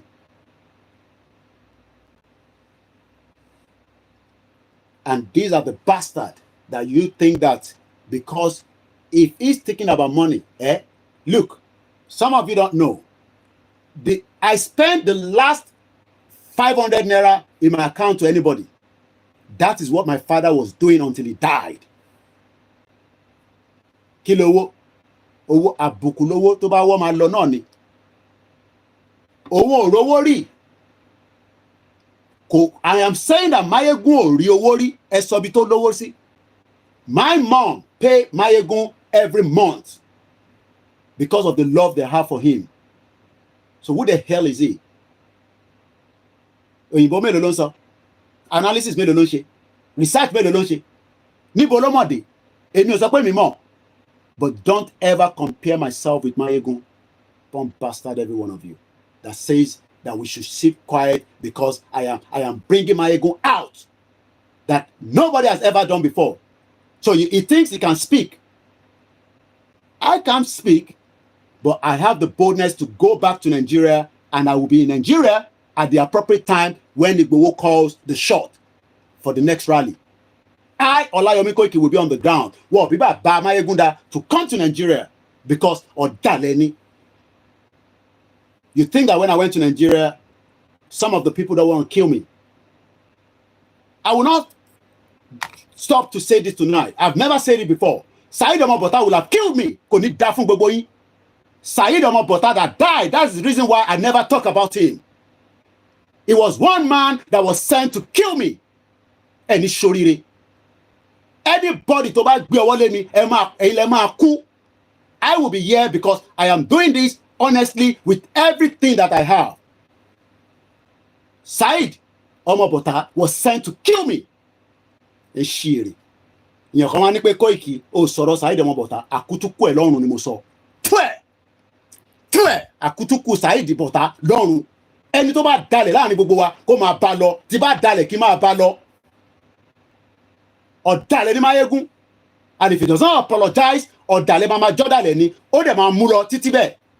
He must come out and apologize. Àfi tó bá yẹ pé ìkà làwa ṣe fún Máyégún. Ẹ wá jókòó síbẹ̀ ń bá mi sọ nonsense. Who the fuck is Máyégún? One bastard. They try everything. Èyí tó ní kó lọ fi pa mí lára. Èyí tó fi sínú oúnjẹ. Àdúrà ẹ̀yin ìyá yìí ló gbé mi lọ sí Nàìjíríà, ló gbé mi padà.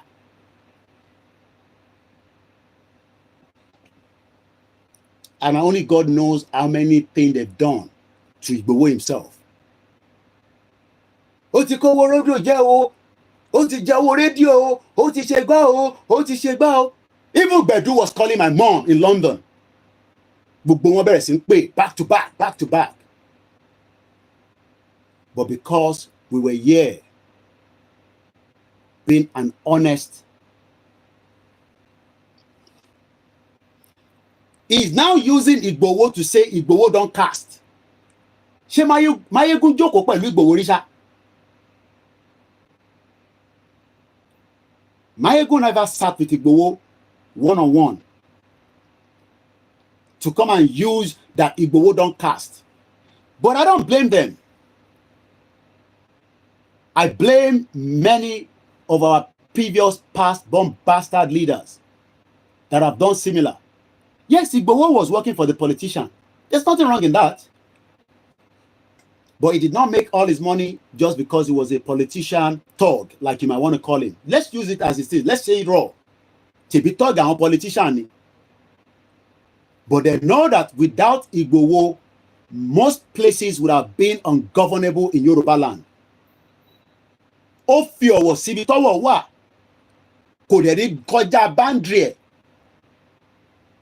And that is the reason why things have gone very good in Yoruba land. Because gbogbo ìjà kọ́ tó bá jẹ́ pé Igboho ń jà báwọn ta ayé tọjọ́ ṣe ń jà ni kò ní sí peace nílẹ̀ Yorùbá. I traveled in 2021. I've said this before. Òpùrọ́ ló máa ní tó bá tún sọ á tún yàtọ̀ díẹ̀. Mo ná àwọn ọmọ kan wọ́n jà ìjà kan ẹ̀mí ti bọ́ lára gbogbo family. But wọ́n wá sá sí mi lábẹ́. I didn't know until I got to Nigeria. And they were able to penetrate, and I brought them into Igboho's house, not knowing that and eventually what happened? Igboho was able to resolve crises that have been going on for months and years before I went to Nigeria. Ṣé rẹ̀ pé gbogbo àwọn MC Olúọmọ wọ́n ọmọ Igboho ni?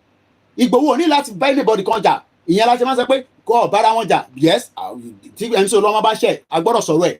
Tí Koko Zaria bá sọ̀rọ̀, a gbọ́dọ̀ ṣẹ̀rí ẹ̀. But ó fi ọ̀wọ̀ síbi tó wà fún wọn. But kò sí bá lẹ́ni kankan tó lè sọ pé òun máa wá attack Igboho. Ẹmu gbóyó ni. Because Igboho náà ní kọjá àyà rẹ̀. Ìyẹn ni ọmọ kékeré tó bí lánàá. Torí pé Igboho ta wá rí lórí social media tí mò ń pè é olóyè sọ̀rọ̀. Wọ́n bí bàbá mi dá kí n pe olóyè bẹ́ẹ̀. Some months or years back. It's because ó gbé rẹ̀ wálẹ̀ fún wa ni. Ó rẹ̀ wálẹ̀ pé òun ń ṣèyàn ju pé èèyàn bíi tiwa náà lòun. Ọlọ́run ló dáhùn. Say, hey, Igboho is a political thug. Okay, he's a political thug. But many things were resolved while he was that political thug. Compared to the one, 400 million ní MC Olúọmọ ń jẹ ní every month. ẹ fi pé wọ́n fi tí Igboho náà bá fi máa control gbogbo Ìbàdàn ó lè control ẹ tó náà máa make 400 million every month but he refused to go in that direction. He refused to go in that direction. Nítorí pé ó mọ̀ dájú pé there is no way that when you are in that, because it's a system that is collapsing. So Nigeria itself is collapsing. So Mayegun now think that they can push Igboho through his platform to destroy his character. I dare tell you again, Mayegun, to go and apologize torí o ti ṣe orí Igboho. Kò dẹ̀ sẹ́ni tó máa ṣe orí Igboho in tó bá jù ẹ̀ bá rí lójú ẹ̀ rí. I'll just leave it like that. Because Igboho béèrè lọ́wọ́ mi pé kí ló ẹ̀ṣẹ̀ wo lòun ṣe Mayegun? Àìwá ń jáde. Ààrẹ ti 40 million fún ẹ̀. Ó yẹ kó jáde kó gbégẹ̀ síta kán máa yìnbọn fún lójoojúmọ́. That's what he's saying. So because ẹ raise 40 million fún so kó forí lakú. So èyí tó ti forí lakú yẹn kò tí tó. And don't you know that when there is no more actor in a movie yẹn ò ṣe dùn kò ṣe wò mọ́. Is somebody that we must protect with everything that we have. Ẹni tó bá lè sọ̀rọ̀ kó sọ, ẹni tó bá lè kọ̀wé kó kọ, ẹni tó bá lè comment kó comment, ẹni tó bá lè máa ṣàdúrà fún kó ṣàdúrà fún. Màmá ẹ̀ wá gbakú ẹ̀. Ó tẹ̀ kójú tì. Ṣèbí ọmọ Yorùbá lòun. Ṣèbí ọmọ Yorùbá lòun. And there is a tension in Nigeria right now. Alhaji mo ní gbọ́ yẹn lálẹ́ yìí. Ẹ ti bá mi sọ̀rọ̀ Mayegun. I am not listening to that. Ẹni tó bá fẹ́ bínú kó bínú lálẹ́ yìí. I am not listening to anybody lórí ọ̀rọ̀ Mayegun. Eléyìí ń sọ̀rọ̀ sùúrù. Ọ̀dàlẹ̀ ni. Ọ̀dàlẹ̀ bẹ́ẹ̀ máa bá ọ̀dàlẹ̀ dẹ̀. Ó ti ṣe Igboho. Tó bá dẹ̀ apologize fún Igboho, orí Igboho máa mú. Torí pé Igboho bí mi pé kí ni ẹ̀ṣẹ̀ tóun ṣe Mayegun?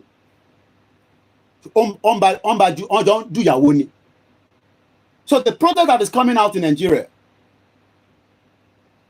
before we go there, he did not just write that alone.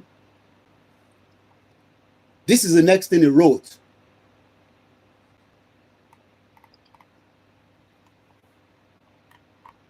And I don't do fracas. I am just coming out with facts and figures. Even though I don't record anything. But ẹ̀yin tẹ́ bá mọ̀ ẹ lọ bá kẹ́bìrì lọ́wọ́ ẹ̀. He would not have been able to use Igboho's name, a branding name, if we have not given him the go ahead. Àwa fún ní go ahead tán. Ó wá fẹ́ gé wa jẹ. Raise 40 million. Machine.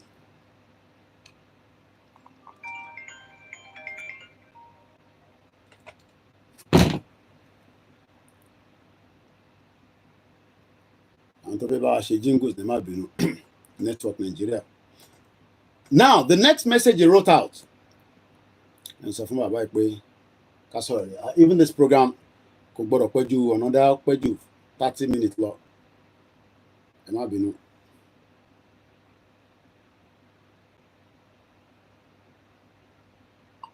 brother. I mean, Eka sorry, Lola.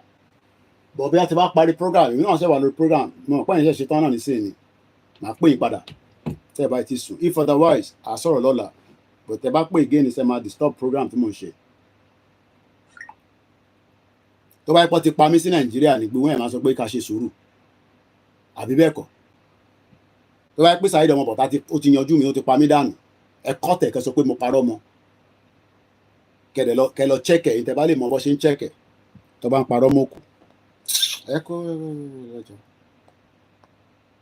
Ojú ojú ẹ̀ rárá o mo sọ fún yín pé tí mo gbé dání in tó lẹ̀mí nínú ni ó lè là mí lọ so kí ẹ̀kan má sọ fún wa pé ó ti tó ẹ ṣe sùúrù ẹ̀yẹ ọmọ yìí èdè tí mọ̀ òun èdè mọ́ èmi torí àwa ń bẹ Ọlọ́run lójoojúmọ́ nínú ilé wa a dẹ̀ ń bẹ àwọn èṣù wa so kí ẹ̀kan má sọ pé Koiki ó ti tó ṣe sùúrù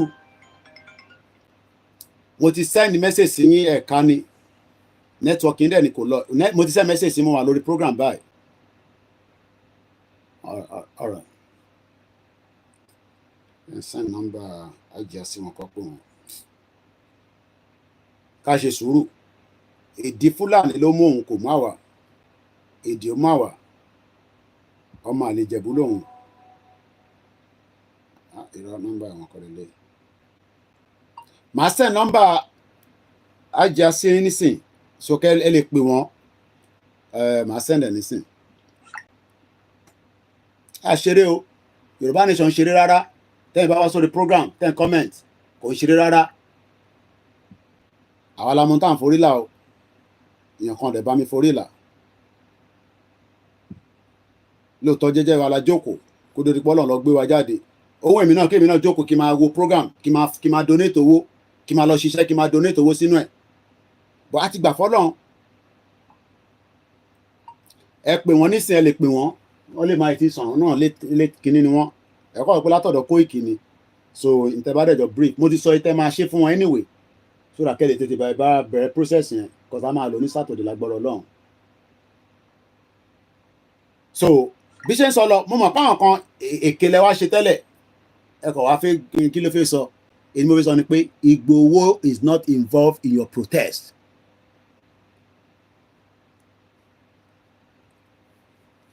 Kò ní dá fún bàbá ẹ̀ tí mi wonder ó ní we are not brainwashed do the needful bàbá ẹ̀ ní kó lọ ṣe the needful ó ṣe gbé dádì ẹ̀ jáde owó ò ní dádì ńlé ó ṣe jẹ́ gbòòrò rẹ̀ fi gbé jáde ẹ lọ ṣe protest yìí náà ẹ̀bẹ̀ láyà ẹ láyà náà mo sọ fún yín pé ẹni tó bá láyà bí Ìgbòho ẹ̀yin náà jáde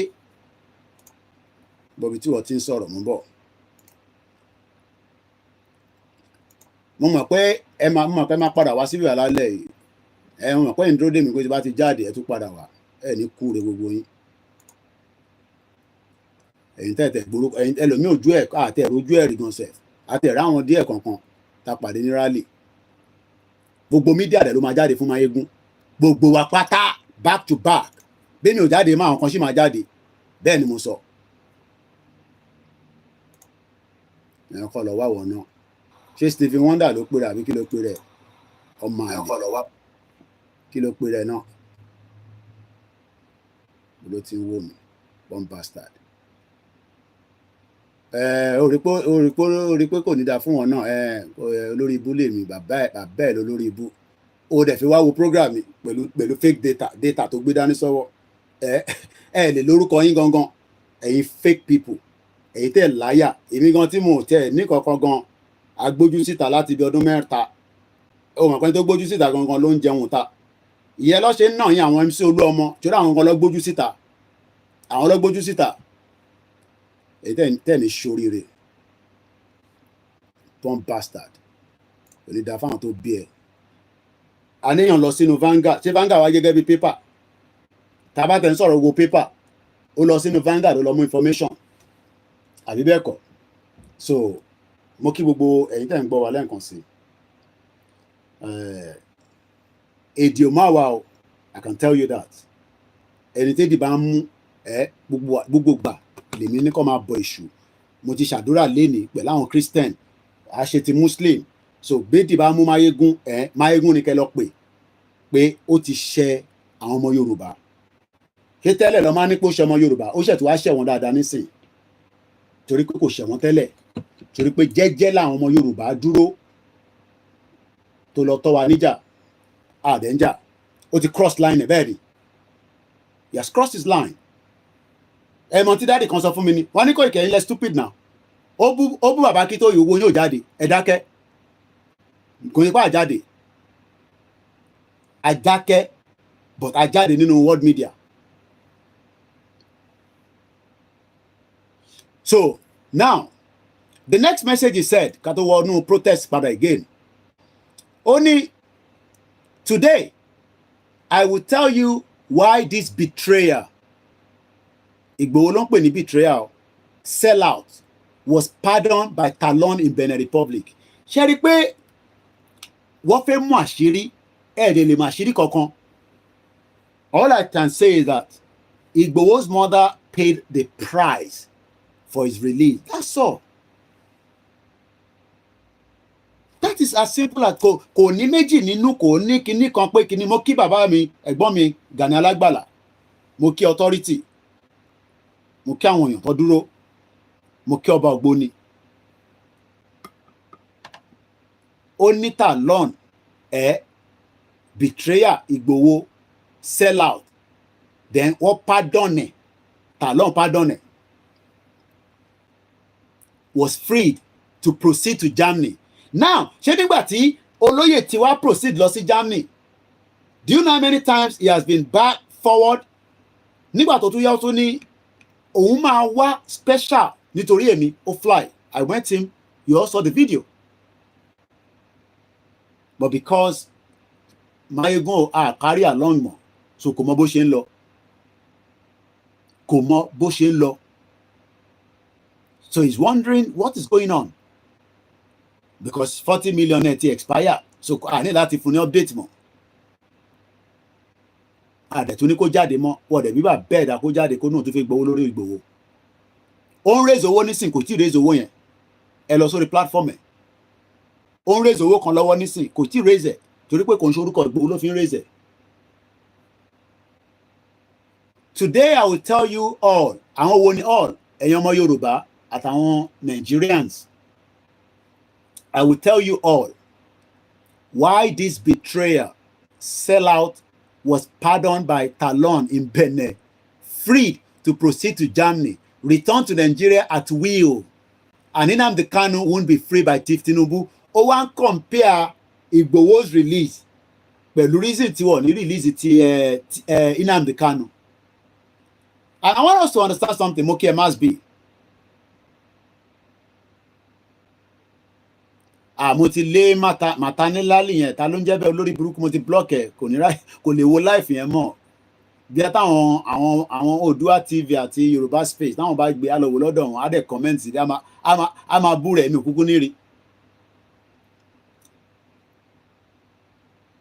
He is back to help Tinubu intimidate his supposed enemies or anyone that oppose Tinubu in the southwest.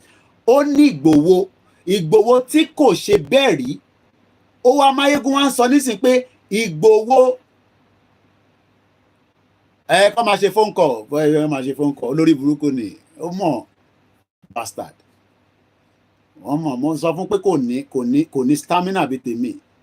Stamina mélòó ló ní? Ẹ̀rí bó ṣe gbẹ ni. Ó mu sìgá ju kí ló dálẹ̀, ẹ̀rí bó ṣe gbẹ ni. Sìgá ló fi pa bẹ́ẹ̀ yẹn, sìgá ló mù. Ẹ̀rí gbogbo ìtí ẹni. Mo mọ̀ ní mo bá nínú ilé ẹ̀ tí ó mu sìgá tó mù, á máa mu gbógan bó ṣe wà yẹn. Sìgá tó mu ló jẹ́ kó gbẹ bó ṣe gbẹ yẹn. Wàláì, sìgá tó mu ló jẹ́ kó gbẹ bó ṣe gbẹ yẹn, àṣírí lẹ gbọ́ lẹ́nu mi yẹn. Mo lọ sílé ẹ̀ náà, ìbẹ̀ rí life tí mo ṣe pẹ̀lú ẹ̀ nínú ilé. He smokes a lot. Àpọ́nlé. Àwọn ọ̀rẹ́ ta lẹ̀ ń pọ́nlé. Ó mu sìgá ju kí ló dálẹ̀ lọ. In tó ṣe gbẹ nìyẹn. Kò lè ní weight ju bó ṣe wà yẹn lọ.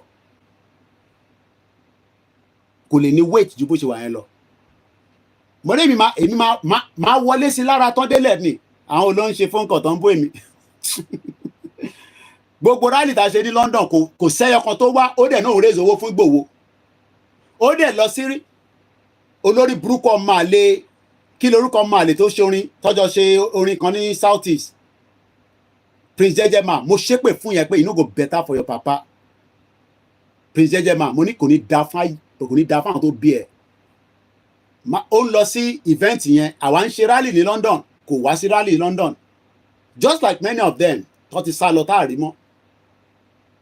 Kò ever wá sí rally London. Ifágbémilékè rally láti pàdé. Alhaji Bashiru wò mí lọ́wọ́ báyìí. I might disagree with him. Wọ́n bẹ̀ mí títí pé kájọ ṣe pẹ̀lú Máyégún. Èmi dẹ̀ sọ fún pé kò possible. Wọ́n ń gbọ́ mi báyìí. Ó wà lórí live. Àwọn ló ní kí n ṣe sùúrù, mo ní sùúrù kí ni. Wọ́n bẹ̀ mí títí because àwọn ò lè ní understanding. Àwọn kan wà á lè bá wọn ṣe kọ́ máa ṣe tiwọn. Because ọ̀dàlẹ̀ ni wọ́n. Òun ló gbé ọ̀rọ̀ jáde lálẹ́, ó dẹ̀ fi gbọ́ ọ̀rọ̀ ni. Kí la ń fún mi, Ọya Koiki wèrè, ó ti mad ní London. Wọ́n ti sọ ẹni 3 years ago. Wọ́n sọ ẹni 3 years ago nígbà tí mo ní mo fẹ́ lọ jó Nigerian High Commission. Bàbá Akíntóyè ló pè mí pé mo ní bàbá tètè sọ building tá a bá ní London kí n tètè mọ̀. Movement yìí àti débì kan. Bọ́ àṣeyẹn mọ́ nísìn. Ìyẹn kan wá ń sọ̀rọ̀ ta ni Máyégún. Nobody knows him.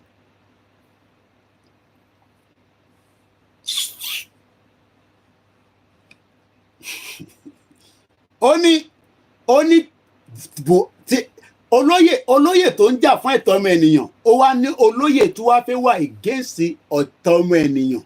That is exactly what it means. And people are here telling me, oh, ẹ lọ ẹ keep quiet o, ẹ má jẹ́ kí èṣù dọ́dọ̀ yín o. Èṣù ń ṣe bẹ́ẹ̀. Òun ni kó lọ yọjú ara ẹ̀, kó lọ wẹ̀rí ẹ̀ fún. Maybe some of you don't understand in tó kọ síta. Ẹ rò pé ó mu gbóyó nígbà tó kọ ni, kò mu sìgá nígbà tó kọ. Ó wà normal. Kò dẹ́ ṣe pé wọ́n bá kọ́, òun ló kọ́ fún rẹ̀. Àṣírí kan tí mo tún fún yín nìyẹn. Lóòótọ́ láwọn tó ń bá ṣiṣẹ́, but òun ló kọ́ fún rẹ̀. Ó ṣe pé wọ́n bá kọ́, òun ló post ẹ̀. Àníbi tó kù sí kò ṣalẹ̀, ó dẹ̀ lè má jọ́la, ó dẹ̀ lè má jọ́túnla ni màá tó sàn yẹn. Ọmọ Yorùbá gidi lèmi.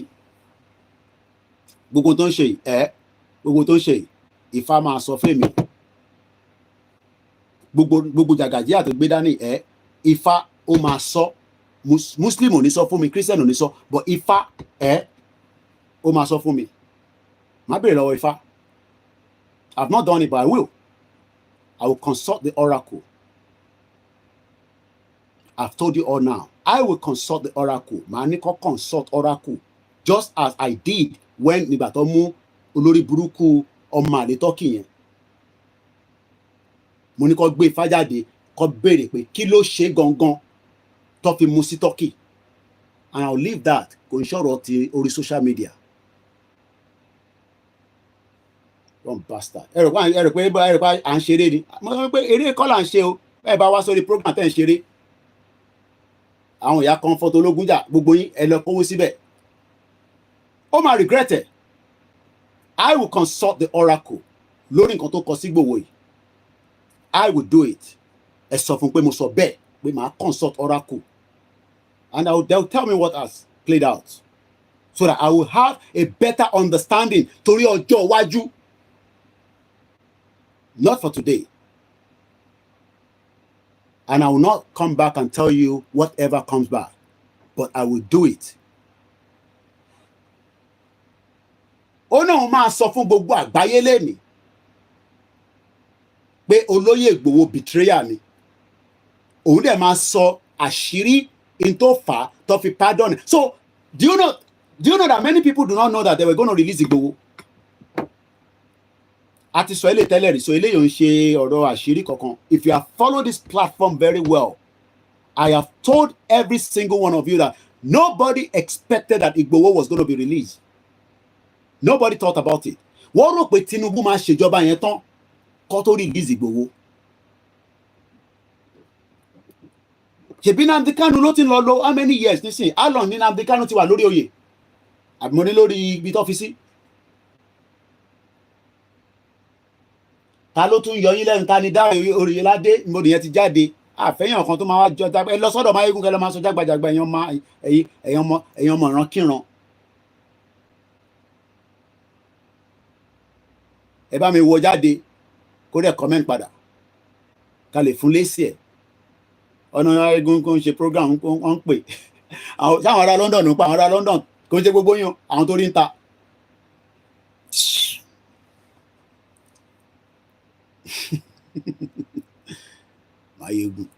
Máyégún là wá mọ̀ níbo ló ti mọ̀. A mọ̀ pé ojú olódodo. Olódodo ni wọ́. O fẹ́ sọ̀rọ̀ nípa átíkù tó kà lórí online. O dẹ̀ ní the right source tó lè béèrè lọ́wọ́ ẹ̀. O dẹ̀ confirm. O dẹ̀ jáde wá ní olódodo. Àwa wí tán. Ó ní olóyè Igboho was pardoned by Talon in Benin Republic and free to proceed to Germany. Ọ̀rọ̀ yẹn gan kò tí ì yí ọ̀pọ̀lọpọ̀. Ẹ̀ẹ́dẹ̀ lè mọ yẹn kù sọ́wọ́ olóyè. Báwo ló ṣe dé Germany padà? Then báwo ló ṣe tún wá di pé from Germany á tún padà sí Benin? Kí ló ń ṣẹlẹ̀ kẹ́? Ó yà kí bàbá yìí ti ní freedom o. Nnamdi Kanu dẹ̀ ṣì wà níbẹ̀. Ṣé olóyè ló mú Nnamdi Kanu mọ́lẹ̀ ni?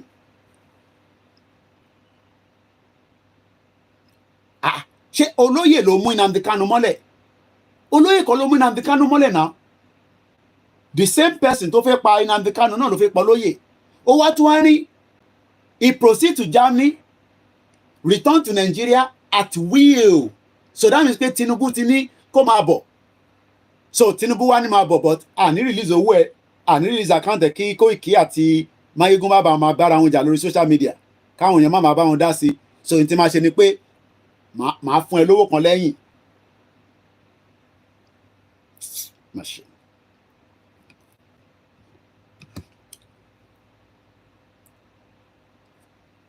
Ìyẹn ọ̀tẹ̀ tí wàá dùn mí. Ó wá ní he is back. Olóyè ti dé nígbà tó rí picture olóyè ní Ìmẹ̀kọ. Pé olóyè má ti dé.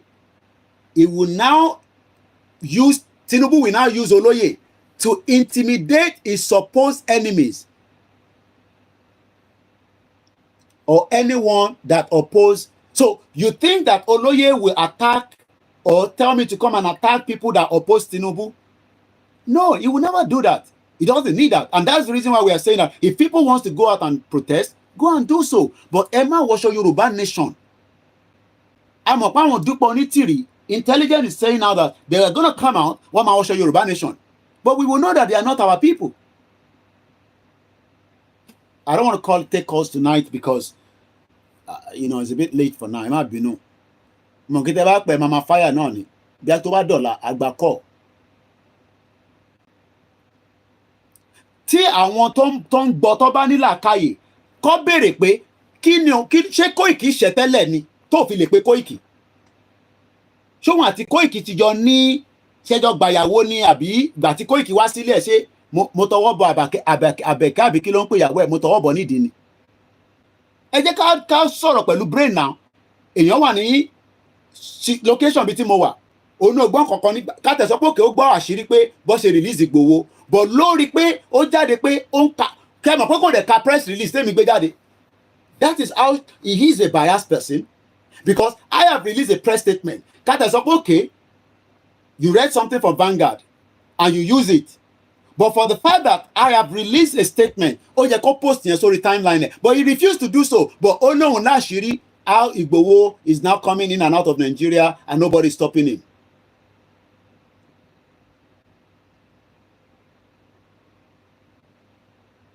So this is what I am confused. Níjà tẹ́lẹ̀. Kò ṣe pé mo níjà pẹ̀lú ẹ̀ tẹ́lẹ̀. Yes, I have to call him out tonight. And I did in the afternoon. It's because he is ọ̀dàlẹ̀. He has my number. It's not like I block his number on my phone. So Alhaji Bashiru is watching right now. Many times ló ti pè mí pé Koiki ẹ ṣe kéèké ìwọ àti Mayegun kẹjọ sọ̀rọ̀. Màá kọ́ máa wo bàbá yẹn pé Mayegun. Because I have just saying that it's not necessary. Ẹni tó ṣe Yorùbá Nation gbogbo flag tó gbé sẹ́yìn camouflage gbogbo yẹn wàláì camouflage máa ṣe Yorùbá summit ní kinní kan wọ́n tẹ̀lé wọ́n ṣe poster yìí ni. So ó wá ní Ìgbòho kan pariwo Yorùbá Nation, it is just a smoke screen, a cover. Ó wá ní time to expose this guy. Ẹ̀yin wá ń sọ fẹ́ mi pé kémi dákẹ́. Ẹ ká ṣe sùúrù náà. Ó náà fẹ́ expose Ìgbòho and I've given him 24 hours. Gbogbo document tó bá ní kó ṣe program yẹn dáadáa. I will watch it live. Tìbádẹ̀ tó bá ti ń parí, I will sit here and I will tell you if whatever is bringing out. I've given him 24 hours to release whatever he wants to expose. Okay, you give him 40 million. Kí ni ká ṣe sí yẹn? Ṣé ká máa sọkún sábọ̀ ni? So if you give Igboho 40 million, ká máa sọkún sábọ̀ ni? Hey, sorry Igboho, we collect 40 million from Mayegun. Hey, people no vex o. We don't use and chop akara. Àwọn ọmọ fi yẹn sílẹ̀. Leave that one. So that is on Mayegun. One thing is, let me say it, Bobahun, whatever they are saying on their program, okeresi number wa ọmọ Èkó èyí rẹ̀ ń ṣe ọmọ Èkó mọ̀ sí mi lọ́mọ Èkó ọ̀dọ̀ bàbá mi lèmi claim ọmọ Ìjẹ̀bú. You're right. Your mom will still come pẹ̀lẹ́ pẹ̀lẹ́pẹ̀lẹ́. Ó kéré sí nọ́mbà wa must be mama dí pẹ̀lú ẹ̀ but èmi gbọ́dọ̀ jáde to tell everybody that à ń gbàgbàkúgbà ọmọ Ìjẹ̀bú kan fam lèmi o èmi ọmọ tòun o òrórí ẹ̀ bó ṣe rí ọlọ́pọ́n gbogbo ẹ̀ náà ló stressed out ara ti ń ta wọn rà ọmọ ẹni tó capable ló di lẹ́pọ̀n mu ta lóhun ó kéré sí nọ́mbà mi ó kéré gan ó ń ṣe pé mo fi ń dẹnu Àlìmáyégún ó kéré sí nọ́mbà wa ẹ̀yin tẹ́ bá mọ̀ ẹ lọ sọ fún pé ó ti ṣe orí Ìgbòho mo mọ̀ pé kò ní gbọ́ yẹn but I will leave that àfi tó bá jẹ́ pé ọ̀dàlẹ̀ ní Ìgbòho and everybody knows that pé kò ń ṣọ̀dàlẹ̀ kí la gbé kí la jù a fẹ́ kúrò nínú country èèyàn kan jáde bó tẹ̀ bá forí la kú 2 years kò lè wọnú ilé ẹ̀ ọdún méjì ń lọ nísìn Ìgbòho ò lè wọnú ilé tó kọ́ sí Ìbàdàn kò ń ṣe pé kò lè lọ mọ́tò gbogbo everything ó kọ̀ wà different places èèyàn kan wá ń jáde wá ní àwọn náà kan wá ń pè àwọn ọlọ́ ń pè we are saying that Nigeria refused to work Igboho Odele kò lè play into the gallery of what is about to play out in Nigeria right now. What they want is that Igboho should. That's why he's saying that Igboho. So now, so one compare Igboho pẹ̀lú àwọn with who? So Igboho will be fighting. So you think that I will now come out and say, Omo, we will attack anybody that wants to come and protest. So Intimayegun play àfẹ́yìn ọmọ Yorùbá lẹ́ni òun ni pé kó slow yín down fún protest tó ń bọ̀ next week. That's all. He has played out something that he was going to use. Ẹ ṣé gan ni Alájà mo ti fún àlàyé yẹn ní nọ́mbà yín òkò ti pè mí but èmi náà máa wrap up nísìnyí because aago mẹ́wàá ti lù and then láti lọ sísàlẹ̀. So what I'm trying to explain to us is that don't mix things up. Wọ́n fẹ́ fi Ìgbòho sáàrin méjì against millions of Yoruba people that are suffering. No. Ṣé ọmọ Yorùbá ò jìyà ní Nàìjíríà ni? Wọ́n jìyà now. So why is he gonna come out and say, oh, Tinubu is gonna use Igboho to stop? So that means ó mọ̀ pé actor ni Igboho. Ó mọ̀ now. Òun fúnra rẹ̀ gan mọ̀ pé actor ni Igboho. Mo dẹ̀ kí gbogbo àwọn tó jẹ́ pé actor làwọn náà àfojúpa yín rẹ́. Bọ̀wọ́ kàn ní Koiki má máa dárúkọ tàwa orúkọ ni Igboho yẹn náà ni kò máa dá. Actor pọ̀ nílé o tí mo tẹ́ ẹ mọ̀. Actor kan lèmi náà bọ̀ nínú ti media èmi ò mọ bó ṣe ń gbé nǹkan but nínú ti media òun ta lòun. Àwa ò ṣe fún àwa ń ṣe nísìn pé so that people can learn. Ẹni tó bá dẹ̀ ti ń ṣègbéraga ó máa parun ni. Ìjọ́ tèmi bá ti ṣègbéraga kí n parun kẹ má gbọ́ Koiki mọ́. Ìjọ́ tí Koiki bá ti ṣègbéraga that will be the end of Koikimedia. Kí la fẹ́ máa ṣègbéraga fún? We don't need that. Ẹ lọ bèrè mi ní phase 2 ní Adéníjì Àdèlé bóyá mo ṣègbéraga tí mo fi kúrò nílé ní 1998. So tẹ́ bá mọ̀ mi tẹ́ bá jẹ́ pé ẹ ṣe pàdé mi lórí social media Ànábì Máyégún o. Èmi mọ̀ bí tóun ti jáde lábúlé ẹ̀rí Jẹ̀bú Òde níbi tó náà ti jáde. Èmi mọ̀ bí tèmi ti jáde o. So tó bá yẹ pé torí gbogbo wa ń tan screen la bá ń ṣe program tá à ń lo Euroban Nation táwa ń fi ọlá Ìgbòho jẹun bẹ́ẹ̀ ni. So mo kí gbogbo lélẹ̀ nǹkan sí. So èyí tẹ́ fẹ́ jáde ẹ̀yin ọmọ wa we will keep the tab on the security but ẹ̀yin náà ẹ má jẹ́ kí àwọn ọmọ Peter Obi kó burn down Lagos State. Ẹ má jẹ́ káwọn ọmọ Peter Obi agenda wọn nìyẹn. They want to burn down the whole of Lagos State. Ẹ má kó burn it down. torí pé àwọn nílé lọ sí Nnewi. But there will be crisis, there will be anarchy, and there will be death. That there's no doubt about it. If anybody is going to tell me, oh, Koiki kò ní síkú, okay, that will be subject to if the protests continue to remain peaceful for the duration of the days. One thing everybody needs to understand is a protest comes out, they block the road, people cannot move from point A to B. Like everything will gradually slow down. The security will say, okay, 4 o'clock, everybody go home. Some will say, we are not going home. We're going to stay outside. Our demands are not met. Then they're going to come out and say, well, okay, we don't want to end bad government. Now we want end Nigeria. Look, whether you end bad government, you end one Nigeria, the whole country is falling apart. And everybody just sit down, they look. But don't ever, ever pull Igboho into your mess.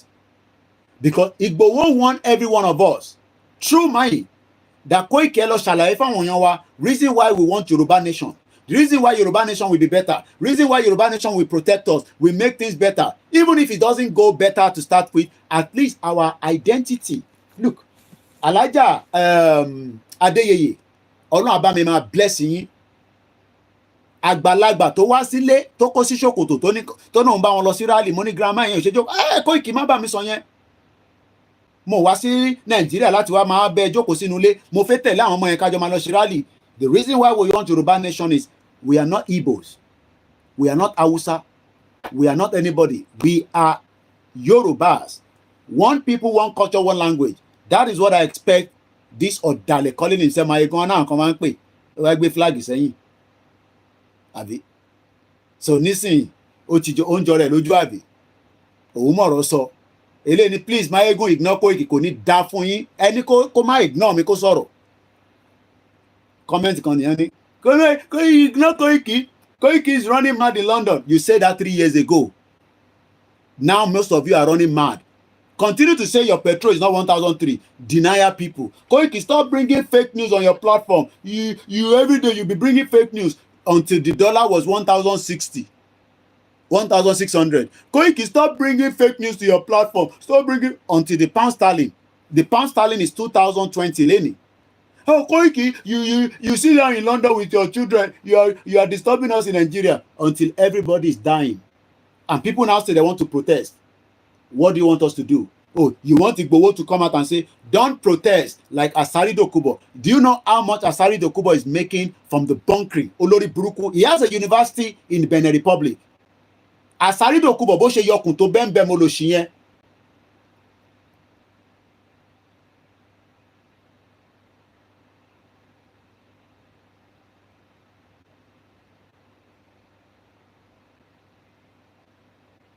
Àbọ̀rọ̀ mo yé nísìn. So let me say this again. That protest is your fundamental human right. There will be anarchy, there will be crisis, but we pray that it does not lead to that.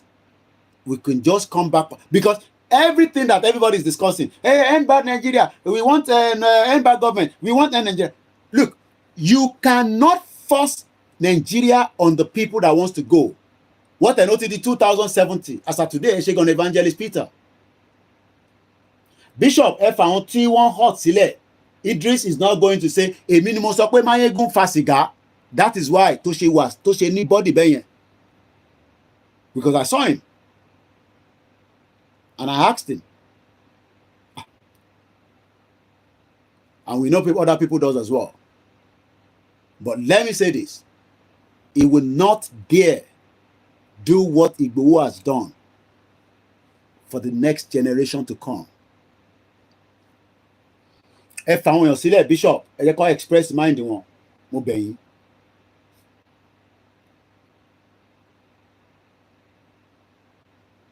Tó bá ń sanwó fún látọ̀dọ̀ Peter Obi, kó receive owó ẹ̀ kó dẹ̀ máa gbádùn. Ẹni kọ́ ignore mi. Èmi ò ní ignore ẹ̀. And nobody should come here and say, Koiki Otito, until I'm satisfied.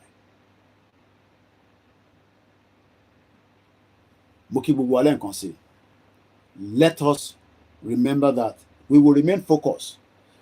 But Nilo Kamaka Inti Baba Kito Igbele mi lọ́wọ́, even if I have to do that for the next 10 minutes.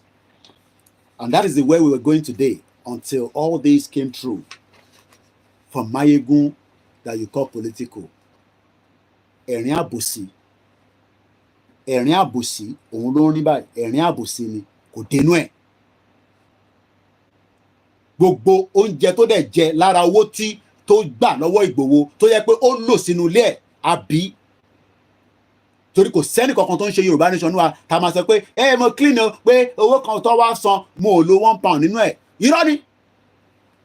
So alábòsí ni, ẹ̀rín tó ń rìn yẹn àbòsí ni, ẹ̀rín àbòsí ló ń pè yẹn. So òun sọ pé 4 police officers dead yesterday at Tiriti by unknown gunmen. That one will continue until Nigeria breaks. Let Nigeria break, all these police will stop killing and all that will stop. So let's go straight and read a little bit of this, and then we shall build an incorruptible civil service, page 43. And then we can end the program. It's been a long day. Lágbára Ọlọ́run lọ́la, we will not allow Mayegun's discussion to distract us. And I know the numbers will not be the same because most of you tẹ́ wà lábẹ́ program gossip lẹ fẹ́ wá gbọ́. Kí ni Koiki àti Mayegun tún bára wọn fà? Àwọn Yorùbá méjì lé abẹ́ ń ṣeré. Àwọn ọmọ Yorùbá méjì mo mọ bàbá ẹ̀ ni. Èmi ò mọ Mayegun rí o. You'll be telling lies, I know that. He has nothing to say. I send money to Igboho and then so what? If you send money to Igboho, now only go send money. I don't send the money. I don't send money, Mayegun. You're stupid. Very, very stupid young man. So yẹ ká parí ilé àwọn civil service ó lè àwọn criminals. We shall craft an appropriate constitution. Inshallah need. Okay, judiciary laka. Ilé la need. So let's see if I can ṣe phone in my phone, but I can't record it. Audio. It's just one page. But tomorrow, trust me, I will not be distracted with Mayegun again. We move forward.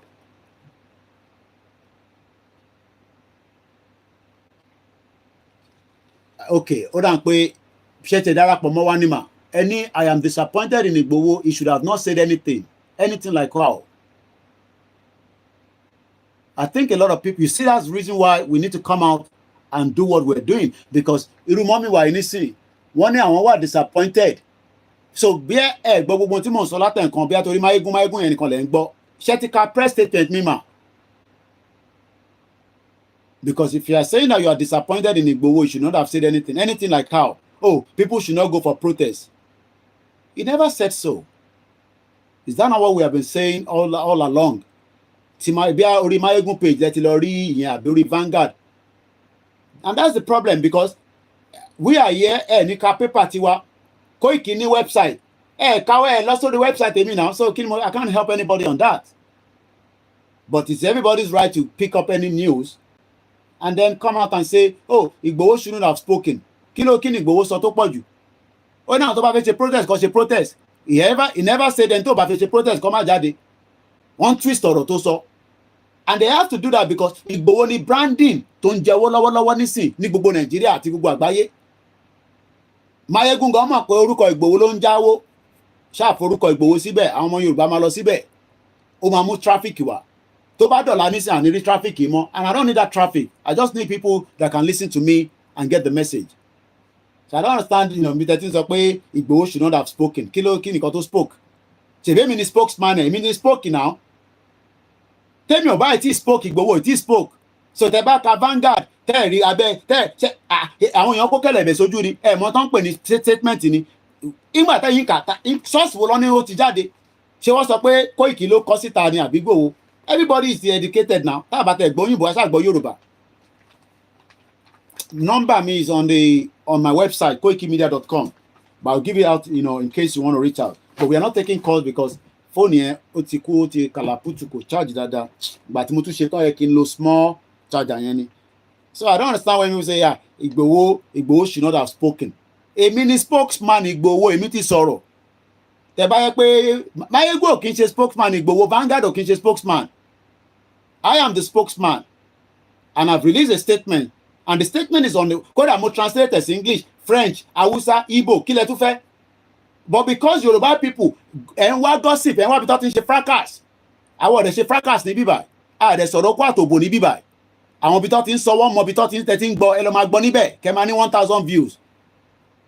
Èmi náà máa wà níbẹ̀ lẹ́kọ̀ọ̀kan tí bá fẹ́ feel cool máa lọ jókòó síbẹ̀ tó ibi táǹtì mi yẹn ọ̀rọ̀ yẹn kò ń èmi gan ní sọ ń fì mí lẹ́nu láti tún sọ padà, but irú àǹtì mi yẹn ní sọ máa sọ pàlàpà gbogbo adé máa rẹ́rìn níbẹ̀, èmi ò kàn kọ́mẹ̀ntì ni.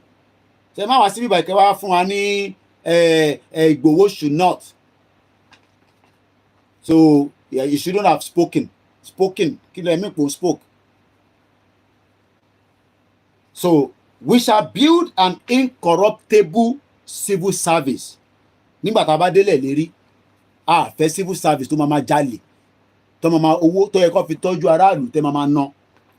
In our western region of Nigeria, a lè gbọ́dọ̀ parí program before 11 because you know I think law way over my time, and I appreciate everyone that have joined again tonight. Bẹ́ẹ̀ni àwọn ní apọ lórí burúkú ṣẹ́rí gbogbo àwọn pépà Nàìjíríà abẹ́ pọn Tinubu ní gbogbo wọn wà, kò tẹ́ ń ṣe nísìnyí tí Tinubu wà níbẹ̀, wà láìtàláì àbí inshallah àbí lórúkọ Jésù láṣẹ Èdùmàrè èyí tẹ́ bá fẹ́ lò ń bẹ̀ mẹ́tẹ̀ẹ̀ta lèmi fi ń ṣiṣẹ́. Tinubu knows about media very well more than you and me. Ṣé bóun ló ní TVC but kò ní fi TVC kọ́kọ́ gbé ọ̀rọ̀ yẹn jáde. Ṣé mọ̀ pé within 6 hours Linda Ìkejì ti gbé ọ̀rọ̀ Ìgbòho gbogbo àwọn blogs yẹn because gbogbo wọn náà wà lábẹ́ payroll Tinubu. Àbí kí n sọ pé ṣe fún yín ní jókà yẹn Ṣèyí Tinubu.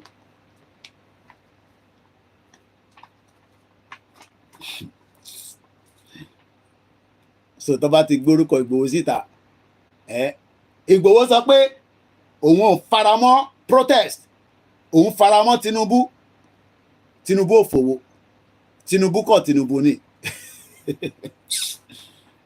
Ẹ wá gbọ́n kan tí Aláàfin tó sọ nípa Tinubu sáré gbogbo yín sáré bí kàbàkàbà.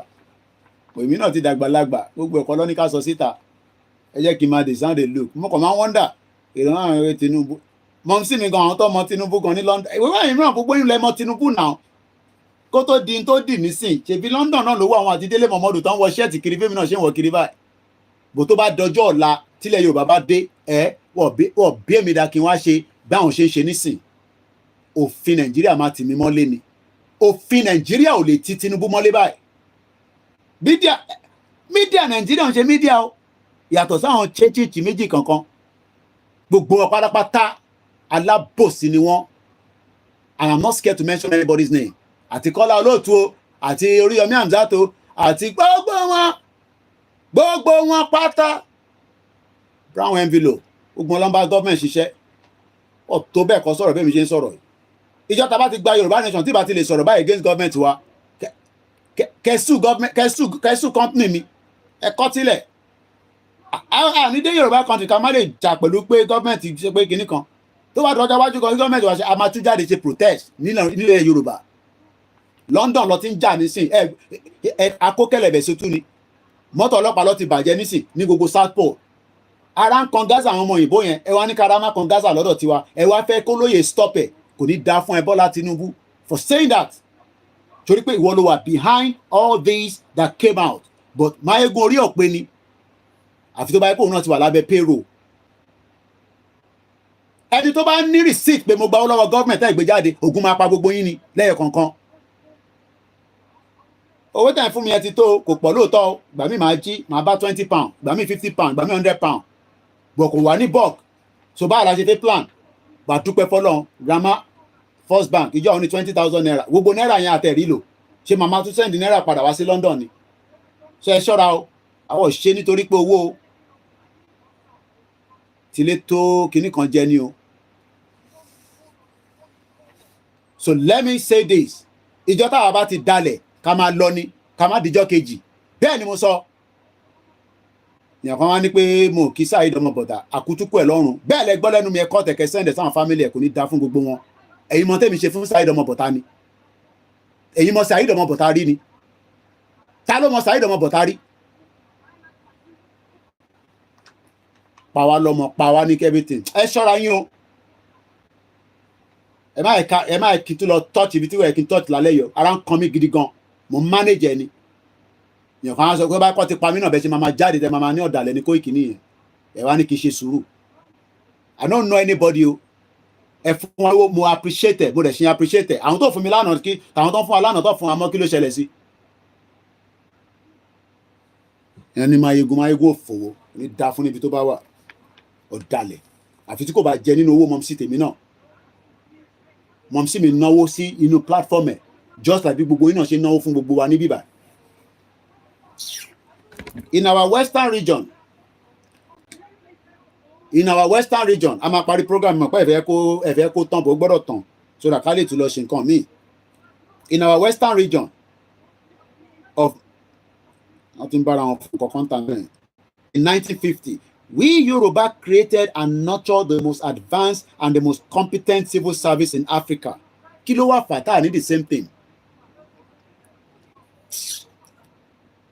ẹni tẹ́ máa dà láwọn mú kó wọn tẹ̀ ní láti ka comment ẹ̀ máa kọ́ block ẹni bombastar ẹni tó bá ti wá tó tẹ̀ àmójú yín àmórúkọ yín ẹ kọ́ wá comment wọ́n ti fún gbogbo yín ní 5,000 ṣé máa yẹ́gùn ti lọ ó ti credit yín give away èmi ò dẹ̀ ń ṣe give away ní bíbá yìí tó kọ́ mi pẹ̀lú give away ẹ máa fi gbọ́ mi á gbọ́ mi.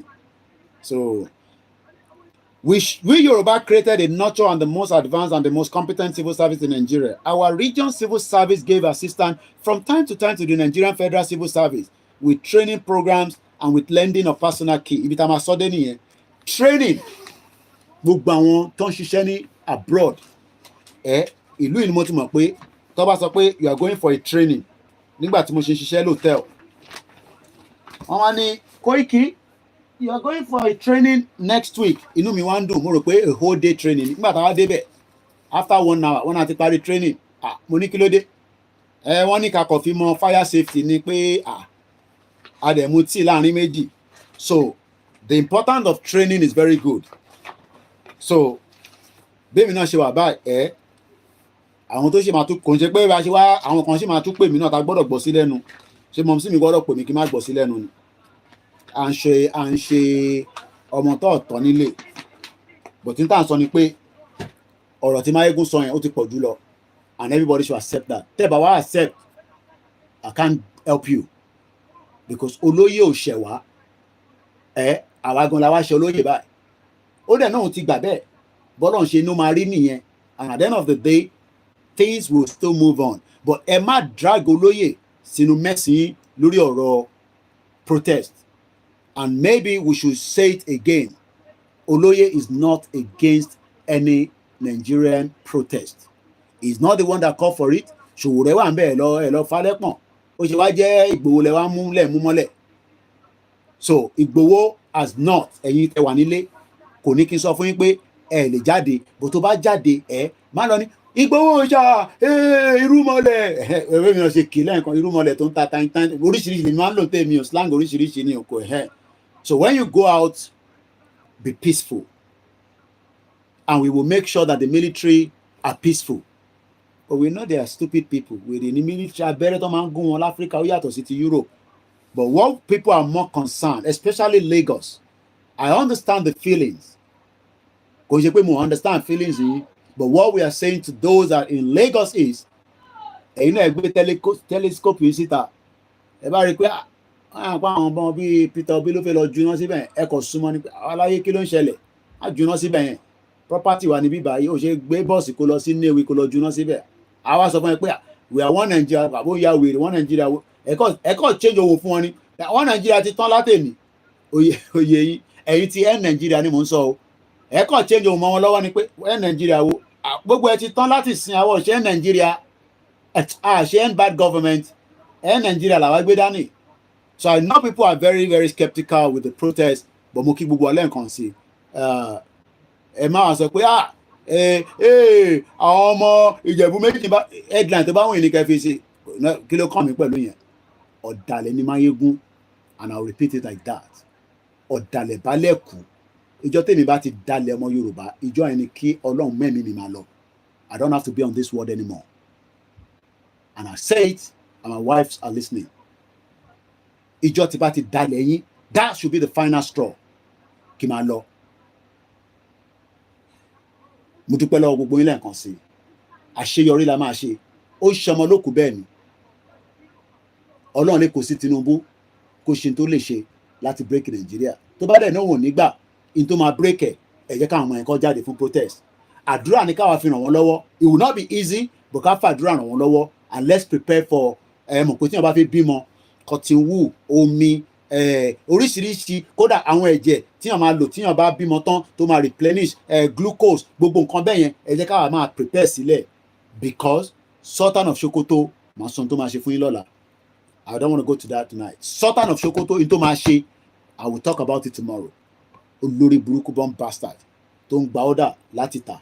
So mo kí gbogbo alẹ́ nǹkan sí if I say I should start mentioning names we will not get there. Oh yes àwa máa pẹ́ láyé àfi tá a bá dalẹ̀ ọmọ Yorùbá kí ló fi fún mi. Tani ìgbà tá a kọ́kọ́ bẹ̀rẹ̀ Koiki anybody they can buy you and they will buy your father and they will pay bí mo sọ fún yín ní 4 years ago the same place tá a ti ń ṣe program náà nílé kò yàtọ̀. Tó bá ti fún wọn náà lówó nísìn wàá dákẹ́ ò ní sọ̀rọ̀ mọ́ gbogbo yín lẹ́ẹ̀ máa ṣe kinní kan. Balógun Èkó lè máa sọ yẹn fún wọn òun ló mọ tó gbà lọ́wọ́ wọn èmi mọ tó gbà ó mo ò mọ tó gbà ó ẹ bèrè ọ Balógun èbó ti gbé Brown ti gbé kíní Tinubu sẹ́yìn nísìn tó dẹ̀ ti lọ sí Èkó tó ń ṣe fàájì fún.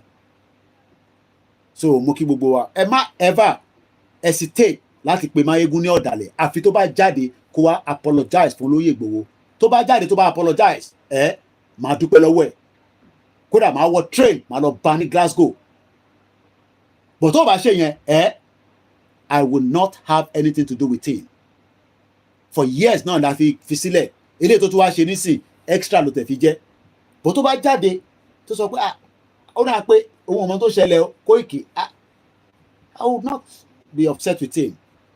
But tó bá insist pé òun dúró lórí nǹkan tó dúró lórí orí Ìgbòho máa mú and I will leave it like that and I will not involve the children with it. But orí Ìgbòho máa mú òun fúnra rẹ̀ àfi tó bá jẹ́ pé kò jẹ́ nínú owó Ìgbòho tó pè sínú àkáǹtì ẹ̀. Mo kí gbogbo yín lẹ́ẹ̀kan sí ẹ̀yin alálùbáríkà ẹ má wọrí ẹ jẹ́ ká fi sílẹ̀ bẹ́ẹ̀ bishop á sọ̀rọ̀ má pè yín.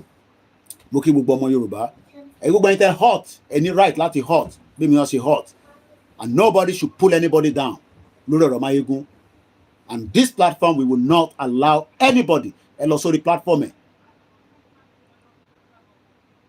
and like I said mo dúró tán journalist ni mí so bó ṣe jẹ́ nìyẹn. Mo kí gbogbo ọmọ Yorùbá lẹ́ẹ̀kan sí mo kí ìyá tó bí mi lọ́mọ apẹ́ fún wa alábòsí rẹ̀ nù ẹ̀ ẹlẹ́nu ṣábálà ti fi gbogbo ètò ti fi fa janja. Mo kí gbogbo ẹni tá wà lórí Facebook èmi náà nífẹ̀ẹ́ gbogbo yín gbogbo alájọ máa ṣe. Somebody said, but both of you are living in UK. Call him one-on-one. I don't have to call him. So I don't have any business to call him. I'm very sorry, my brother, King George.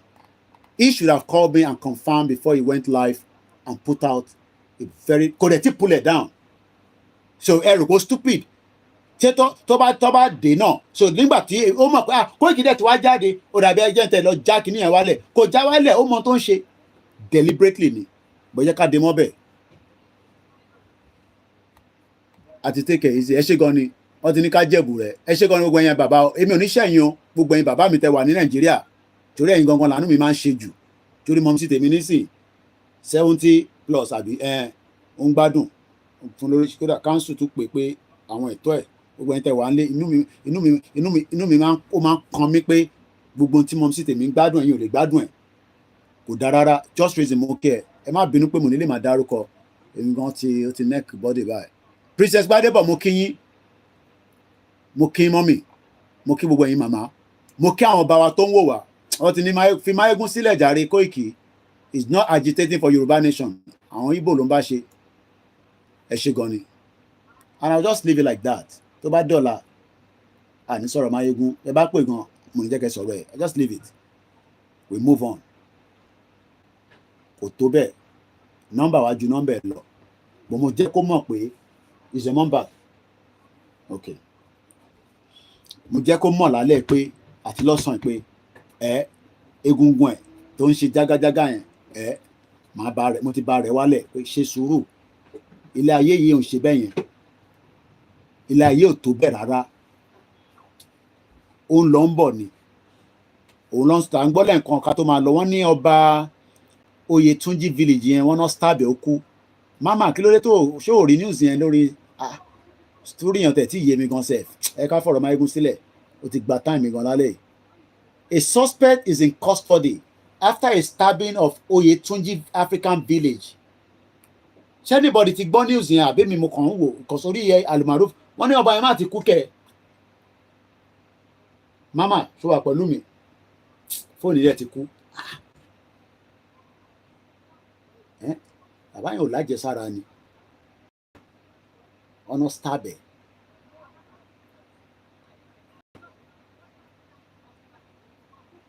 Anybody heard about that news as well? Mo kí ẹ jaya brother mi dáadáa. Mama respect your audio mo when ma release audio fún wa. I don't know. I'm a bit confused. One he died. Oyètúnjí African village in America. The king tó kọlà yẹn tó ní light skin. I'm told he died. I don't know. That he was stabbed. So mo tẹ̀ ń try láti lọ sórí Instagram orí Twitter lẹ́ǹkan but laptop yìí kàn roll. I want to confirm that properly but ó ti wà lọ́dọ̀ brother mi Almaroof so I don't know what happened but if he died then he died náà ni kọ́lọ́n kó fọ̀run kẹ́ so it's just that. Ṣé àwọn kankan ẹ̀yin náà gbọ́ kò lá ó yẹ kó láyé tà àwọn tó ṣẹlẹ̀. Story died. Though people die every day, but Delta State Commissioner of Higher Education has been kidnapped. Former Delta State, no man in Nigeria. Let me quickly go on Twitter and see.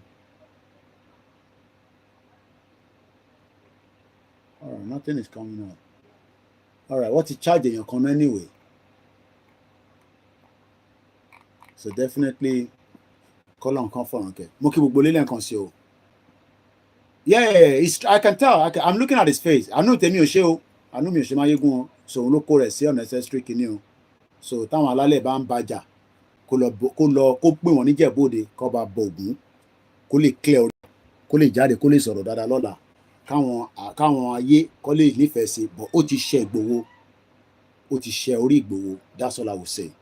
So gbogbo pé ọlọ́run ṣe kinní kan yẹn so n tó bá wọn ni kó sọ but tó bá sọ anything tó bá gbé wá bá mi ti bá gbọ́ àwọn ọmọ mi ní kan máa ní kó jáde máa send o máa kọ́ ní kó máa ṣe program ní everyday àwa dẹ̀ máa bá ṣe tiwa lọ so that kò ní fi tiẹ̀ distract wa. Thank you so much everyone. I gotta go now. Iṣẹ́ wa fúnlẹ̀ wá má pẹ̀ ní Máyégún mọ́ má dàrú ní orúkọ rẹ̀ ẹ má pè ní Máyégún má dàrú lórúkọ rẹ̀ èyí tẹ́ máa kọ Yorùbá ìgbà ẹ máa kó géèyàn lẹ́nu jẹ́ Ṣẹ́gun ọ̀nà mo kí gbogbo yín. Thank you so much everyone. It's been a beautiful night. I know that we have a number but hopefully we have that same number tomorrow when we are back on a serious conversation. Táíwò Ọlárẹ̀wájú mo kí yín èyí tèmi lórí Mixlr mo sọ pé mo ti ń náwó kẹ́ lè make sure pé ẹ miss out so back to back Ọlọ́run máa fún wa ṣe mo kí gbogbo ilé nǹkan sí o. And on that note, good night. Onayola Masun. Nobody should go to bed and think, gbogbo tí mo tún gbọ́ lálẹ́ kí ló tún ṣẹlẹ̀ báyìí. Nothing is dey ṣẹlẹ̀. Ifá ò ní parọ́, I will leave it like that. But lórí tí Máyégún yìí, màá ní kó bá mi defy láàárọ̀ la. Kọ́lọ́n kó ṣọ́ mi dọ́là. Màá ní kó defy lé lórí. But Ifá ti get the message. Many is still gonna come o, but we will tackle them. Kódà wọ́n ní obìnrin kan tún ń bọ̀ again ká wà very careful ibi tó ti fẹ́ jáde ni mo ti mọ̀ but I'm waiting. Obìnrin kan tún máa tún jáde ibi tó fẹ́ gbà jáde yẹn láì tí mọ̀ bọ́yẹ́ ká máa wò lọ. Ti Máyégún yìí we are not surprised but ó kọ̀ yẹ pé ó lọ borí ẹ̀ torí pé there is a message that he needs to confirm but má bèèrè lọ́la kọ́lọ́n kó ṣọ́ mi dọ́là orin àlámásùn iṣẹ́ wa fún lẹ́wà forílẹ̀ ibi wá kágbégá kágbégá kágbégá falẹ̀rí ìgbàgbọ́ wa ni pé bá ti bẹ̀rù la bọ́ mọ́ ká ṣiṣẹ́ ká ṣiṣẹ́ ká ṣiṣẹ́ ká jọlá ìṣọ̀kan àtòmìnira ní kẹjẹ́ ká máa lépa ìtẹ̀síwájú fọ̀pọ̀ ire àtòhun tó dára ọmọ Oòduà dìde bọ́ sípò ẹ̀tọ́ rẹ ìwọ ni ìmọ́lẹ̀ ògo adúláwọ̀. Mo kí àmì Ìyábọ̀ Olúbùnmi gbogbo ẹni tí n bá dárúkọ ẹ má bínú sí mi. I love everyone and I love you all for standing with Igboho so that we do not leave him alone for Mayegun to swallow. Tó bá dẹ̀ fẹ́ swallow ẹ̀ ó máa ha lọ́fun ni ó dàrọ̀.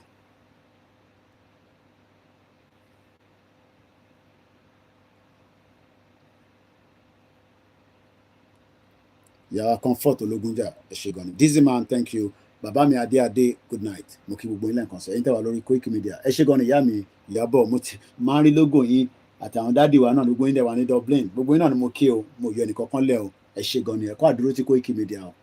Ó dàárọ̀. Evangelist Ọláwọrẹ̀ mo kí gbogbo yín lẹ́ẹ̀kan sí o. Bye for now. Kí àwọn kan máa lọ bẹ̀ Máyégún on my behalf. Ó dàárọ̀ bàbá mi Akíntúndé. Ẹ lè lọ tún o kẹ́lẹ̀ enjoy ẹ̀. Orin ayọ̀ la máa sùn. Bye for now. Ẹ̀yin tèmi lórí Mixlr